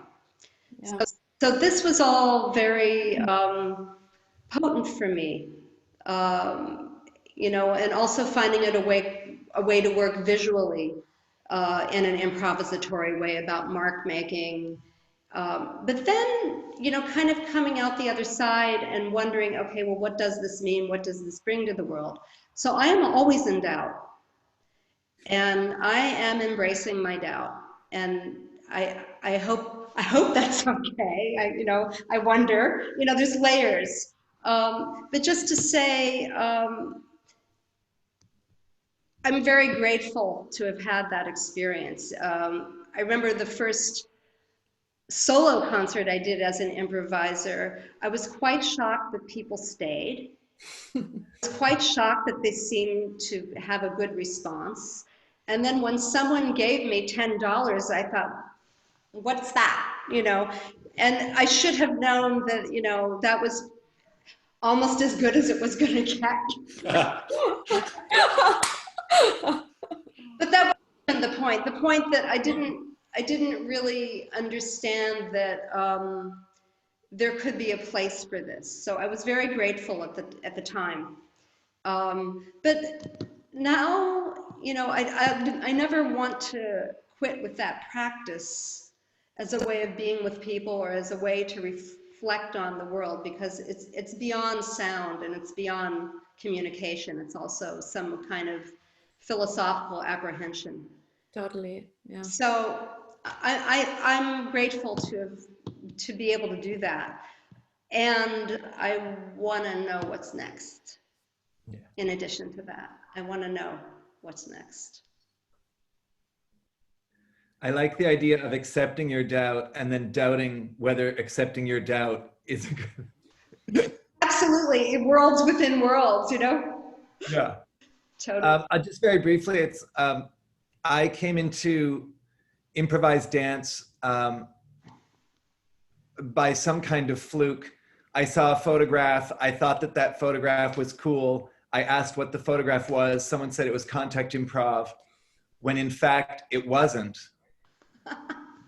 It was, but it didn't matter because then it was too late. So then I sought out a contact improv class, and I was 19 and in my first year of university in Montreal, and Montreal had a very dynamic dance scene. And unlike some of the contact improv scenes today, there was a much stronger overlap between the contemporary dance, the postmodern dance world, and the contact people. And so it really was a space of research, experimentation, but it was also a freer space, right? Like, we met in shittier studios than the fancy studios. It wasn't the academy stuff. We changed our clothes in the studio. We walked in, we took our clothes off to underwear and then threw on our dance clothes, which you would just not do in a regular dance space. So there was something very early for me. I know I'm doing a sex theme through this, but there was something more sexually liberated about contact improv for me from the very beginning. And from there, I was then opened up to a whole world of improvised dance and music and art. And that was happening simultaneously to my emergence within anarchist scenes. So I really developed sort of my political consciousness at the same time as I was beginning to improvise. And there was something, I think, that Simon said of like that moment when you realized, wait, there's an art form where you get to do whatever you want. And then you start to figure out, and that's sort of like the kindergarten of anarchism also, right? Don't tell me what to do. Don't fucking tell me what to do. And then you realize that a more developed form of anarchism is similar to a more developed form of improvisation, which is, it's really about negotiated collaboration and learning to listen to each other and seeing how much can we collaborate without trying to coerce each other. And that is a simultaneous dialogue within contact improv, within the experimental contemporary improv scenes overlapping dance and music, and within an anarchist space of trying to understand what new forms of social relation might look like. And so that happened very early in my adult life, and I just haven't left it. Thank you. Yeah. Thank you very much, guys. I wanted to quote Alicia Clark, which I really appreciate as an artist. She said something that I really love, is follow the question mark, always follow the question mark, even if you don't know where you're going. So I wish us all really much courage to just plunge into the deep water and just try to figure out what we can get out of there. I think that's very important. always, now even more than ever, I think. And we're gonna now go into Dorine Mokha video presentation. I wish that you stay there and watch it. I'm gonna mute you now, but then 15 minutes later, I'm gonna unmute you. We're gonna meet again. I think Dorine is gonna join us for a moment. And in case if there are questions, we're gonna talk and I will translate also, okay? Yes, I'm gonna now do this technological thing, muting, because otherwise we hear us all during the video. So I need to do like, so see you in 15 minutes when the video is over. Mute. And now, what am I gonna do now here? Like that. Yes. And this. And then we're gonna go, yes. No, I cannot mute myself. Ah, that's true. Right? Perfect. Yeah, now. Bonjour, je m'appelle Dorine Mokha, je suis artiste, danseur, chorégraphe et auteur, mais j'ai aussi travaillé sur différents projets de théâtre, de musique et même de cinéma. Et je peux être aussi considérée comme un activiste pour les droits LGBT dans mon pays. Je vis à Lubumbashi, c'est la deuxième ville de la République démocratique du Congo. Et la ville elle est située au sud-est du pays. Et nous sommes en plein centre du continent africain. Et je suis trop content de pouvoir m'adresser à vous. Le pays a essayé, dans différentes villes touchées par le coronavirus, d'organiser des périodes de confinement total, plus courtes, et d'avoir des précautions d'hygiène pendant la période. Mais la plupart de temps, c'était plutôt un échec parce qu'il est vraiment difficile de forcer une population qui vit avec moins d'1 $ le jour de pouvoir rester chez eux à la maison, alors qu'ils doivent être dehors pour trouver de quoi manger, de quoi vivre. Et donc, c'est un peu une période justement qui montre, en tout cas qui nous confronte à la réalité économique, mais aussi nous montre à quel point on peut être résistant et qu'on fait partie justement de cette population qui résiste, qui a dû apprendre par rapport à son histoire, à toutes les difficultés qu'elle a eues dans le passé. Elle a dû apprendre à résister, apprendre à improviser tous les jours, à trouver des nouveaux moyens pour vivre, pour tenir une journée et refaire le même effort le jour suivant. Et c'est un peu ça que nous sommes en train de traverser maintenant et tous les jours, je pense. Et voilà, j'ai fait quelques vidéos pour vous montrer comment la rue est pleine de vie malgré le confinement qu'on traverse en ce moment, qui est une période difficile pour tout le monde. Mais voilà, les gens qui sont dans la rue sont obligés d'être dans la rue, c'est pas tellement un choix, c'est vraiment une obligation, c'est une responsabilité de survie pour eux-mêmes, mais aussi pour leur famille. Et donc, les gens doivent ouvrir leur commerce, les gens doivent être dans la rue pour vendre des choses, les gens doivent trouver des moyens de survie. C'est vraiment pas facile. Et personnellement, moi, j'ai passé beaucoup plus de temps dans mon studio et je sors de chez moi 3-4 fois par semaine pour aller faire mes courses. Et par exemple récemment pour aller voir mon médecin. Et donc voilà, j'essaie de passer plus de temps dans mon studio parce que c'est le lieu où moi aussi j'improvise et je trouve des moyens de résister. Voilà, c'est mon espace de recherche, de travail et de vie.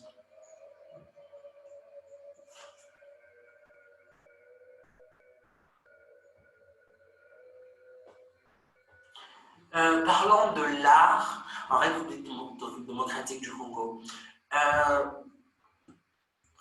Pour beaucoup, l'art ou la profession d'artiste n'est pas une profession en soi ici. Pour les gens ont du mal à respecter les artistes, les gens ont du mal à accepter l'artiste comme un professionnel. parce que c'est déjà, les artistes ne sont pas reconnus, ils ne sont pas soutenus par le pays, on ne reçoit aucune subvention du pays, on ne reçoit rien du pays, il n'existe pas une vraie politique culturelle en soi. Et donc, ce qui rend vraiment la profession d'artiste très difficile, même si je sais qu'elle est difficile partout dans le monde. Mais ici, le contexte, il est vraiment, vraiment dur. Mais toutes ces difficultés peuvent vraiment devenir des atouts qui nous permettent d'explorer des nouveaux espaces, de trouver de nouvelles manières d'expression, bien que c'est bien dommage pour le Bumbashi. L'espace que vous voyez dans la vidéo, c'est le théâtre de la ville, mais depuis plusieurs décennies, c'est le Parlement provincial qui siège dedans. Et donc voilà, on est obligé de trouver d'autres espaces alternatifs et voir comment on peut s'exprimer avec le peu de moyens techniques qu'on peut y trouver.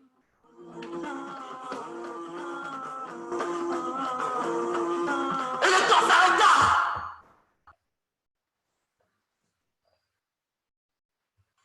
Alors, l'improvisation, pour moi, en tant que danseur et chorégraphe, tout d'abord, en tant que danseur congolais, le défi est énorme parce que la plupart des Congolais sont connus internationalement pour être des bons danseurs. Et du coup, même la population ici se considère, prétend être des danseurs. Et lorsque tu es un danseur chorégraphe professionnel, c'est vraiment un défi de se faire accepter, respecter par le peuple qui se considère soi-même comme ayant des capacités de danseur.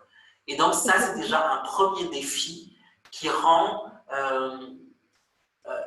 la danse comme une profession pas très sérieuse. Et donc les danseurs ont du mal à se faire respecter, en tout cas dans le pays, et l'expérience que j'ai vécue moi-même. Et donc, ils doivent vraiment trouver des moyens d'inventer quelque chose d'original, quelque chose de plutôt atypique. Et c'est comme ça que je me suis retrouvée à faire de la danse contemporaine, dans cette recherche de trouver quelque chose de différent. Quelque chose qui peut me connecter à moi-même, mais aussi qui peut créer un espace de dialogue avec les autres qui ne sont pas prêts à me voir dans une forme de danse qui a l'air étrangère à eux.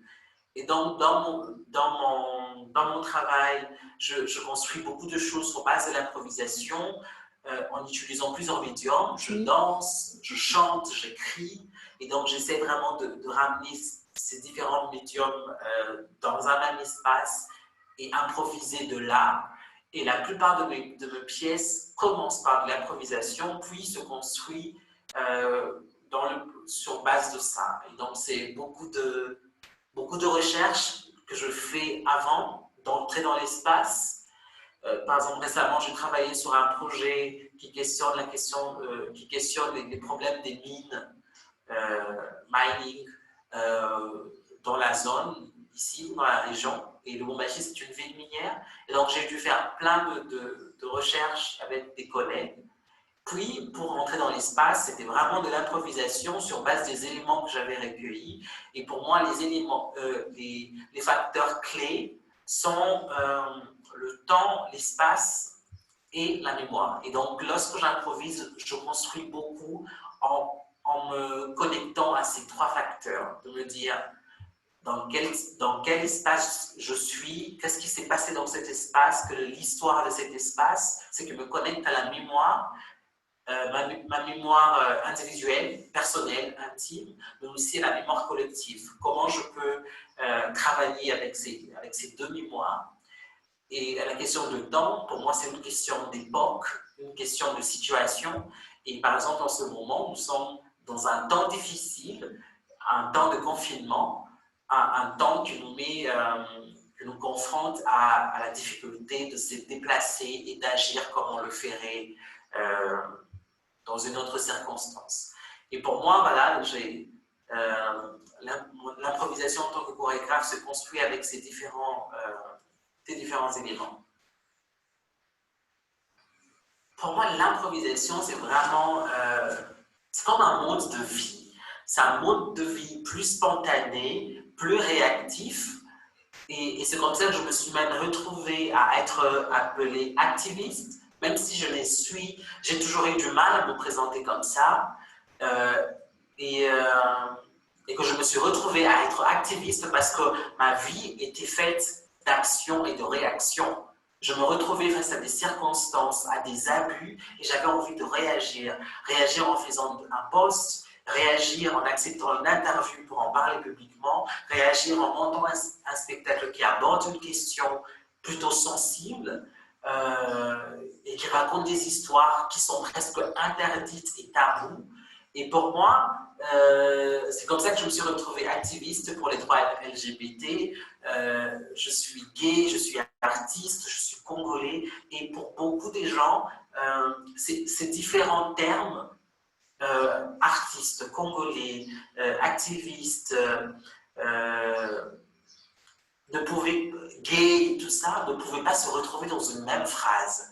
Et donc, être soi-même, c'était une lutte constante qui a fait de moi un activiste, parce que tu dois vivre dans des espaces et on te dit tu n'as pas droit à cet espace, tu n'as pas droit à cette place, et que pouvoir avoir accès à ces espaces, accès à avoir une voix est devenu un activisme, et pour moi c'est une vie, c'est agir et réagir spontanément, comme justement l'improvisation. Il y a quelque chose de spontané, quelque chose de vivant, quelque chose qui a lien à un mouvement dans le corps, qui a un lien à de l'émotion dans un corps. Et c'est ça qui connecte la personne que je suis, l'artiste que je suis, le Congolais que je suis, l'être humain que je suis, l'artiste que je suis, l'activiste que je suis.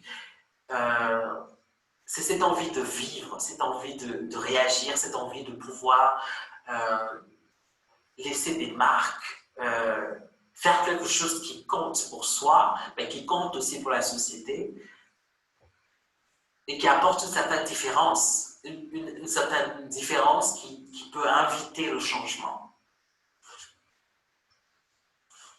J'aimerais dire en quoi l'improvisation est vraiment importante pour moi. En tant que Congolais, ça m'a appris à accepter les choses difficiles, mais comment aussi puiser de l'énergie et de la résistance dans ces difficultés de la vie et dormir sans savoir comment le lendemain va devenir, cette incertitude, comment cela peut devenir une force qui nous permet de trouver de l'espoir. Un mot avec lequel j'ai commencé vraiment à avoir beaucoup de problèmes, parce que veut dire espérer? Et pour moi, espérer, c'est vraiment agir et réagir aussi. Et il y a des gens qui crient dehors. Ok, j'ai envie de dire, dans la vie, il y a des choses qu'on ne choisit pas. Je n'ai pas choisi de naître au Congo et d'être congolais. Je n'ai pas choisi mon nom, par exemple, et plein d'autres choses. Mais il y a des choses que je pouvais choisir, comme trouver la force d'avancer, m'accepter et me battre, choisir ce métier avec toutes ces difficultés et tous les jours trouver des moyens d'avancer. Et dans ce processus, d'être en dialogue avec moi-même, l'improvisation a toujours joué un rôle très important dans comment on trouve de la résistance pour vivre, dormir et se réveiller sans savoir forcément comment demain va être. Trouver la force et l'énergie de se réinventer, de créer des espaces où on peut être soi-même, fier, libre, et où on peut raconter des histoires qui valent la peine d'être entendues. I didn't translate it. Réinventer des espaces où on peut se battre pour soi, mais aussi pour les autres, pour la société, pour la communauté. Et pour moi, comprendre à quoi peut servir l'improvisation comme technique, mais aussi comme manière de vie, peut vraiment aider à relativiser certaines choses de la vie et à voir dans des côtés, dans les choses négatives, qu'est-ce qu'on peut tirer de ça pour trouver de la force d'avancer. Parce qu'il y a des choses qu'on ne peut pas changer. On n'a pas choisi le coronavirus, on n'a pas choisi le confinement. C'est quelque chose qui nous sont imposés. Mais il y a des choix qu'on peut faire. C'est trouver les moyens, les techniques, les manœuvres qui nous aident à avancer. Et quelque part là, il y a de l'improvisation, une improvisation de vie. Et c'est toute une résistance, c'est tout un mouvement. C'est un mouvement, c'est une résistance. Et voilà, je suis très contente de vous avoir parlé indirectement pour éviter des problèmes techniques. Et je serai vraiment heureux d'écouter vos questions, vos commentaires, et ça sera avec plaisir que je pourrai aussi réagir à cela.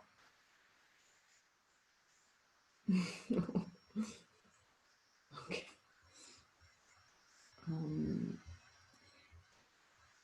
We are back. Yes. Where's That Simon? was amazing. Thank you. Simon, where is... Is Simon still there? Oh, Simon fell out, but now I'm admitting him again. Okay.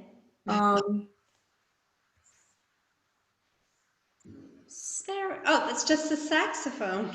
Simon left. The phone remains. Simon, where are you?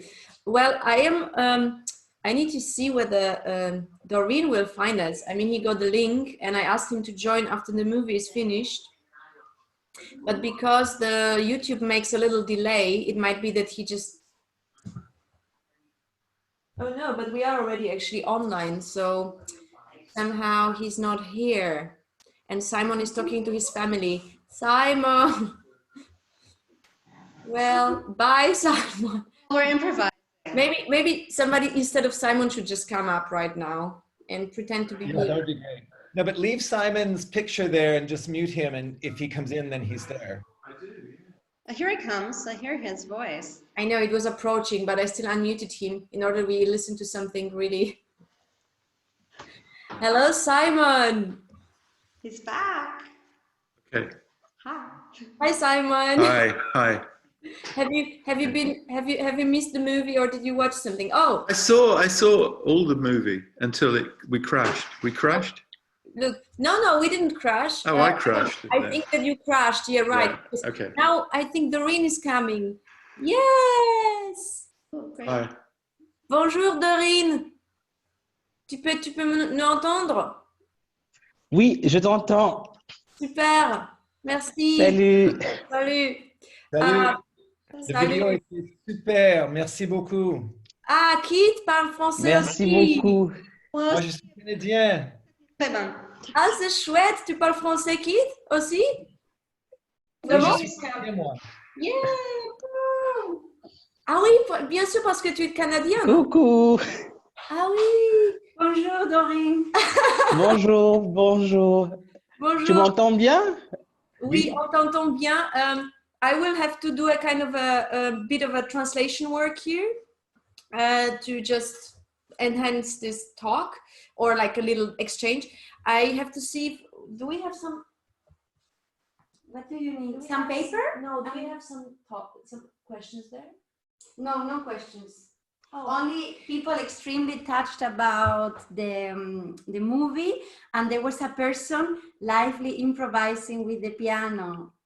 Oh, where? While this person wrote on the chat Oh, that while looking at the video of Dorine and listening the voice, this person started playing on the piano. Oh, improvise. C'est très beau. Alors, Dorine, c'est comme ça qu'il n'y a pas vraiment de questions, mais tout le monde était très touché par la vidéo. Et une personne a dit qu'elle a commencé à jouer piano. Elle jouait du piano. Pendant écouter la vidéo, tu sais.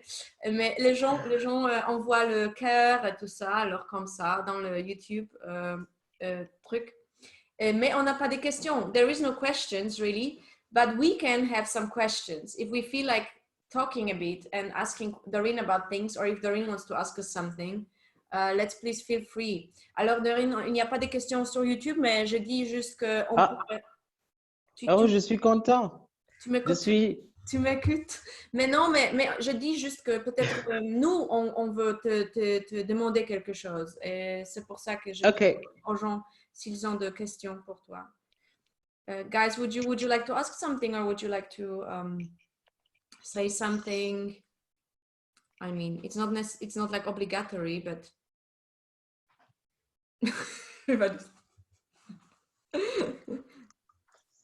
no. You mentioned. By the way, my screen is frozen, but yeah, I can hear you all. It's funny, you're like frozen, but you're talking. I'm talking, but I'm frozen. It's amazing. This is one of the things that I can do. And yes. It's a good thing. Because Jewel, I was listening to Jewel on another thing, talking about making the voice do things that the face doesn't do. So she would have liked this. But yeah, you talked about in Dorine, you talked about being marginalized, and in with your practice in your country, and I wonder if you could talk more about that. I mean, it must be really, when you go out and do certain improvised acts when I live in Berlin, and every night there's maybe 5 or 10 improvised music concerts, so I'm not receiving that. You're out on the front line. I wonder if you could talk more about that. Just that I am clear, so you are curious about how he deals with being marginalized in the context of improvisation performing? It seems to me that the meaning of improvisation in the arts there is very, very different from, in that sense, that you're coming from a very marginalized position already. And how does that feel? Mm-hmm. Dorine, tu es là? Dorine? Oui. Ah oui, tu es là. Ok, super. Je suis là. Le son est un peu entrecoupé. Je comprends. Mais c'est bon sans vidéo. Sans image, peut-être c'est un peu plus simple. Mais je vais te donner une question de Simone qui t'a demandé quand tu es un peu en margine de société par rapport à être déjà gay, activiste, pas très, tu sais, pas une personne très conformiste. Comment ça se passe avec l'improvisation au Congo? C'est comment pour toi? Comment ce sont les réactions sur ton projet, sur tes performances? Comment tu fais ça et comment ça se passe? Tu pourrais répéter la dernière phrase, s'il te plaît? Oui, c'est par rapport, comment sont les réactions du public et aussi des sociétés par rapport à tes projets, par rapport à ta présence sur la scène? Comment ça se passe? Ah, ok. En général, il y a toujours... d'un côté, ça fait des années que je travaille dans le pays et qu'il y a plusieurs personnes qui suivent mon travail. Et donc, certaines personnes ne sont pas d'accord de certains propos que je porte sur scène, mais ils viennent toujours voir le spectacle. Ils ont toujours cette curiosité de venir me suivre. Et au fil des années, c'est devenu presque une protection. Que des gens viennent me voir en spectacle et que même les personnes qui sont violentes ne peuvent pas agir parce que les gens veulent voir le spectacle, veulent écouter l'histoire ou ce qui se passe sur la scène, même s'ils ne sont pas d'accord avec ma position et mon choix. Ah, c'est chouette. Ok, je vais traduire maintenant. Okay, Simon. So Dorine is saying that he's worked since some years, and over some years he really kind of got some followers, almost like a kind of fan club. Okay. Fan club that really always follow his work since a long time. And at the moment, it's very often like this, that even if people do not agree with the propositions he's putting on stage, still they want to go to see a performance because they are curious about the story and about the setting, and they want to experience it. So it became almost like a protection for him somehow, that even if he's controversial in his narratives, people still cannot even like impose a violence on him because they appreciate more the artistic aspect of the proposition, which is very interesting. Yeah. Really interesting, yeah. Et c'est très intéressant, Dorine. On tout dit que c'est très intéressant comme l'art protège la position, ta position parfois. Exactement. Oui. Et c'est ça le pouvoir de l'art. C'est pour ça que nous, artistes, nous avons du pouvoir. Nous sommes puissants d'une certaine manière. This is how he says that this is also the power of art, that he sees that we have this magic power somehow through that. I'm wondering, can I ask another question? Sure. I'm wondering if Dorine knows about the huge improvisation research project in Canada. Does he know about this? Because I think they would adopt him instantly and pay for him to go over there. So I just want to know if he knows about that, because he could benefit from it. In Canada, is there a big research on improvisation? Absolutely. There's critical studies in improvisation. This I heard about. Yeah. I think it was called Improvisation as Community, and it's also where Ellen Waterman is, right? Exactly. Yes. And it's A.J. Hebel is the... Yes, it's one of the most fantastic things I heard over the chapter that you took is from a publication out of that. Yes, but it's now across 5 or 7 universities. Wow. And it has... So anyway, I just think it's important that Dorine is, or they're aware. Thank you for sharing that. I think it's very important they're aware of your work. I would try to know more about that. I suggest you reach out to them this evening. Yes, you have to reach out in order to get the Schengen visa, right? And we have time now, right? We have a lot of time. Yes, right. Yeah. Guys, would you like to still ask something or share something with Dorine?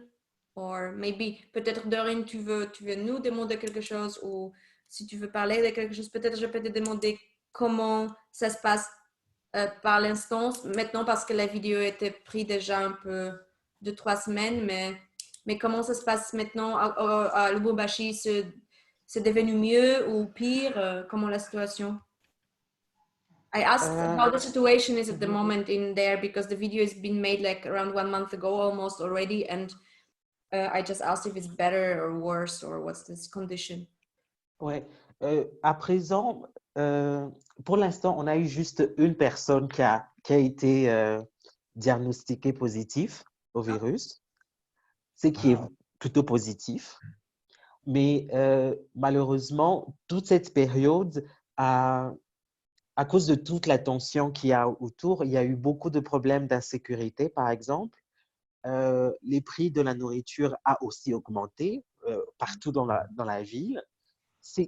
Et ce qui me pousse presque à dire, le vrai virus qu'on a ici, ce n'est pas le coronavirus, c'est plutôt l'incertitude du lendemain, de ne pas savoir ce qui va se passer demain, et que les gens doivent être dehors pour se battre et qu'ils ne peuvent pas rester à la maison. Et que ça devient... cet état d'esprit devient même un autre virus qui n'est pas le coronavirus, qui est plutôt cette incertitude du lendemain. Yes, so I asked Dorine how is it going. He says they have until now only one really recorded case that is positive tested for coronavirus. Really? Yes, only one, which is amazingly good, because I mean, we know what the dangers are. But he means that, of course, what much worse is that this insecurity, how the next day is going to happen, got, of course, even worse for people, because people are completely dependent on selling on the streets, on making work on the streets, on finding to eat on the streets, and they are not allowed to go on the streets. So it was very difficult for them to keep on their normal routines of just basically getting fed and getting some money in. So it means that this is another virus that they have to fight with, is this uncertainty that is there really every day. And I must say it's true. I was there last year and I thought if I wasn't there with some people that I was working some frame, I would really, really, really be unable to survive. Meaning, really, I would have to adapt completely to new thing. And I'm just so extremely respectful. What does that mean? That you really wake up and you don't know if you sell the fish today or not. I mean, this is for me. It's never been a case in my life. I never had such a situation, and I think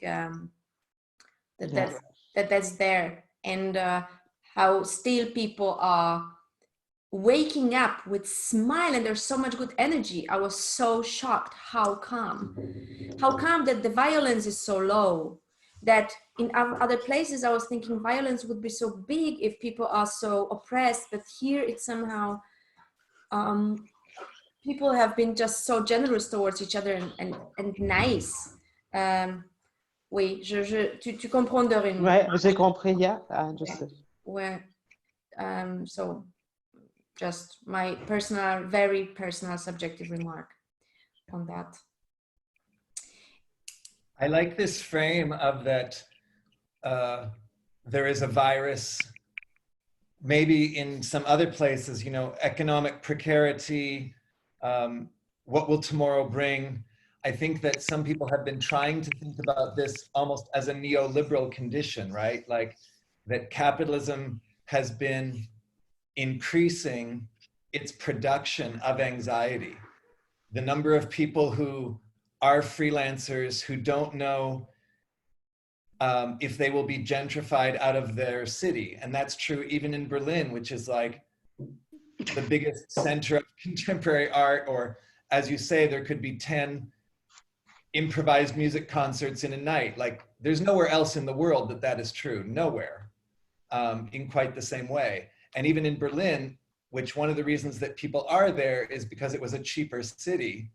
And that's going away. So I think that the virus revealing how capitalism has already been a certain kind of virus and a certain, and whether it's in the Congo, I mean, it's interesting. I also grew up in a mining town. So when we think about how like the politics of extraction and the politics of wealth inequity, and that brings us all the way to the politics of technology, there's a lot of links between these things, right? Like the mining in Congo is necessary for the computer technology that we're functioning in. So this idea that we're all in it together is of course not true, but at the same time, there are these unifying, like the global capital project that shapes or produces these anxieties and precarities is everywhere. Ouais, or mutually dependent. Definitely, yes. Dorine, tu as compris un peu que on a dit que bien sûr que cette mode de vie précaire avec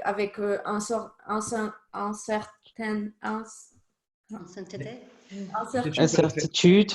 Oui. J'ai dit que le capitalisme est un virus. C'est ça, le capitalisme est un virus. On est dans et le capitalisme produit cette angoisse, on peut dire une angoisse ou une précarité néolibérale.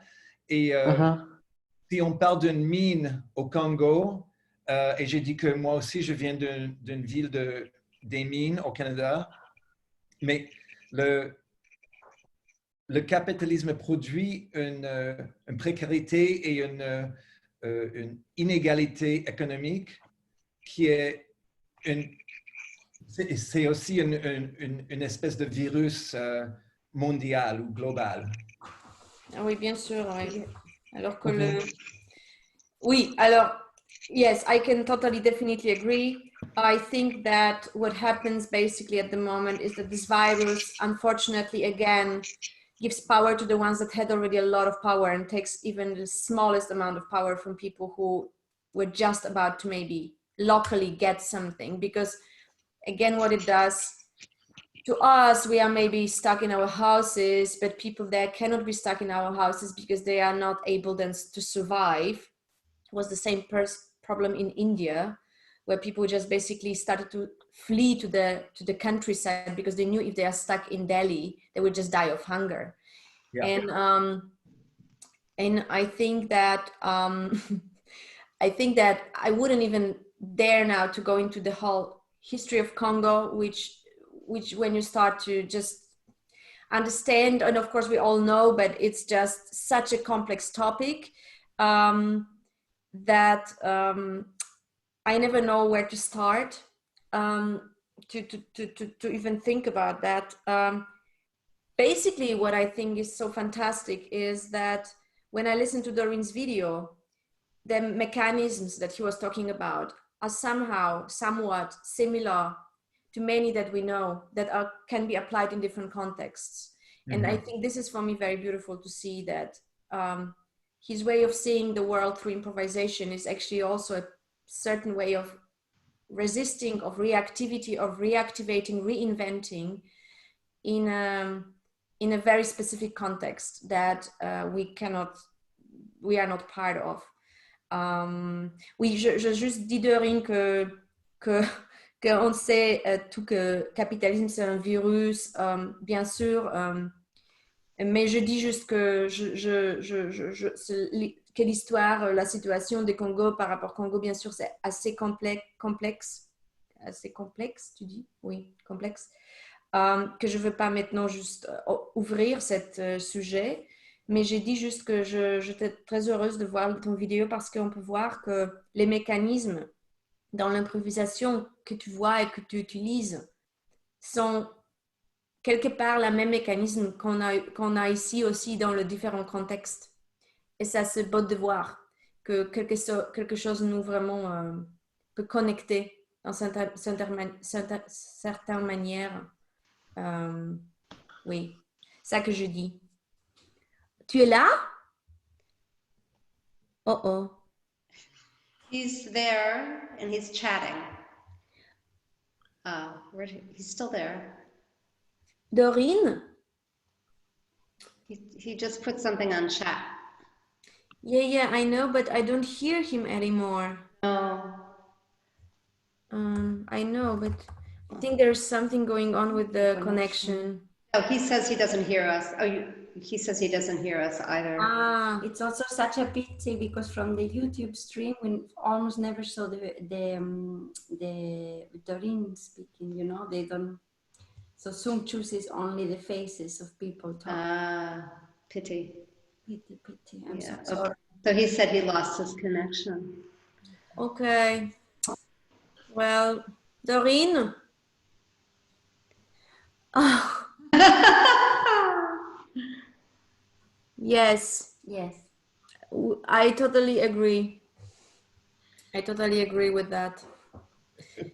I think improvisation could save us all. This is a hypothetical manière, but I think as far and as long as we practice as individually relating to all the living and non-living objects, something is being at change. And I think that's maybe where we can conclude to that.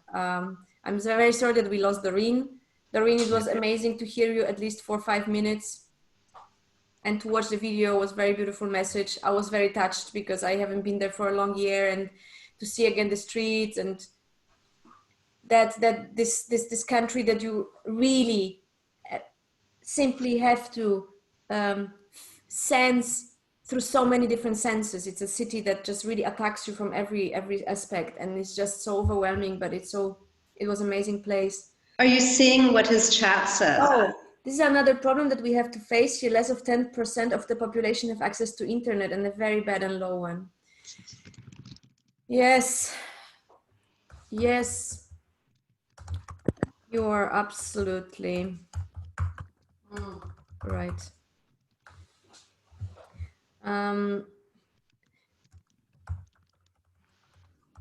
Okay, guys, so we are going to probably end here with a bit of a sadness because of that technical shit, but glitches happen. But this is exactly what happens, and I'm really sad, and I really well, that's it. I mean, I'm very sad that this happened at the moment, but we had at least a few minutes time, but we had at least a video, which was very good. So I'm very happy that we managed to do that. Okay, Simon, are you still there? Because you're so frozen that I don't even know. I think Simon is not there. Let's see. Simon. Simon is trying to. Oh, Simon fell out again. Says that he's there. I'm sorry, but it's so funny. Well, you know, it's there he is. He's Okay, I'm just Simon. I brought you back online because you were so frozen that we didn't know anymore if you were there or not. Yeah, I was here, but I just had to shut the computer. Okay. Okay. So, no, I admitted you now, and I just say let's just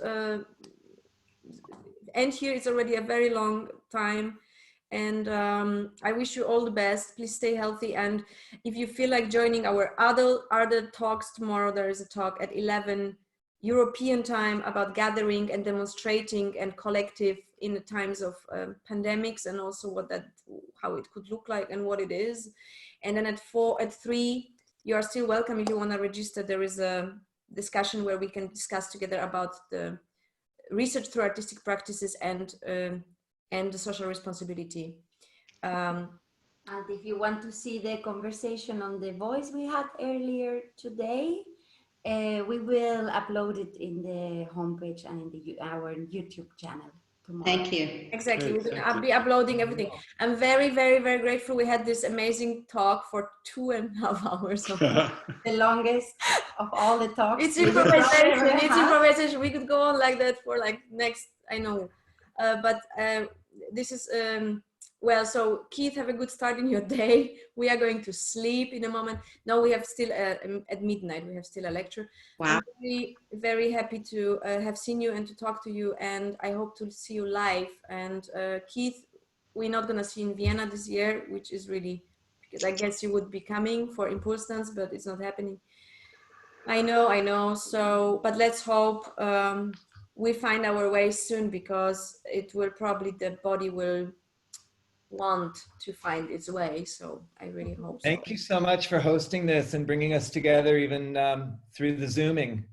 Thank you. Yeah, it was great to meet you all, and thanks, Veda and Magdalena. Thanks so much for all. Yeah, I'm feeling like I would like to have a beer now with you, you know. Yeah. And much more questions, but maybe we leave it for another time. Yes, but maybe guys, we can just once catch up or something, or I don't know. You now have like, we can connect in some certain ways. It would be great. I look forward to it. We'll do it without computer screens between us. Yes, that would be lovely. That would be lovely if this happens soon. Stay healthy, guys. All right. Stay safe. Always anti-capitalist. Have a good day and a good night. Bye. Good. Yeah. Bye. Cheers. Bye. Bye. Bye.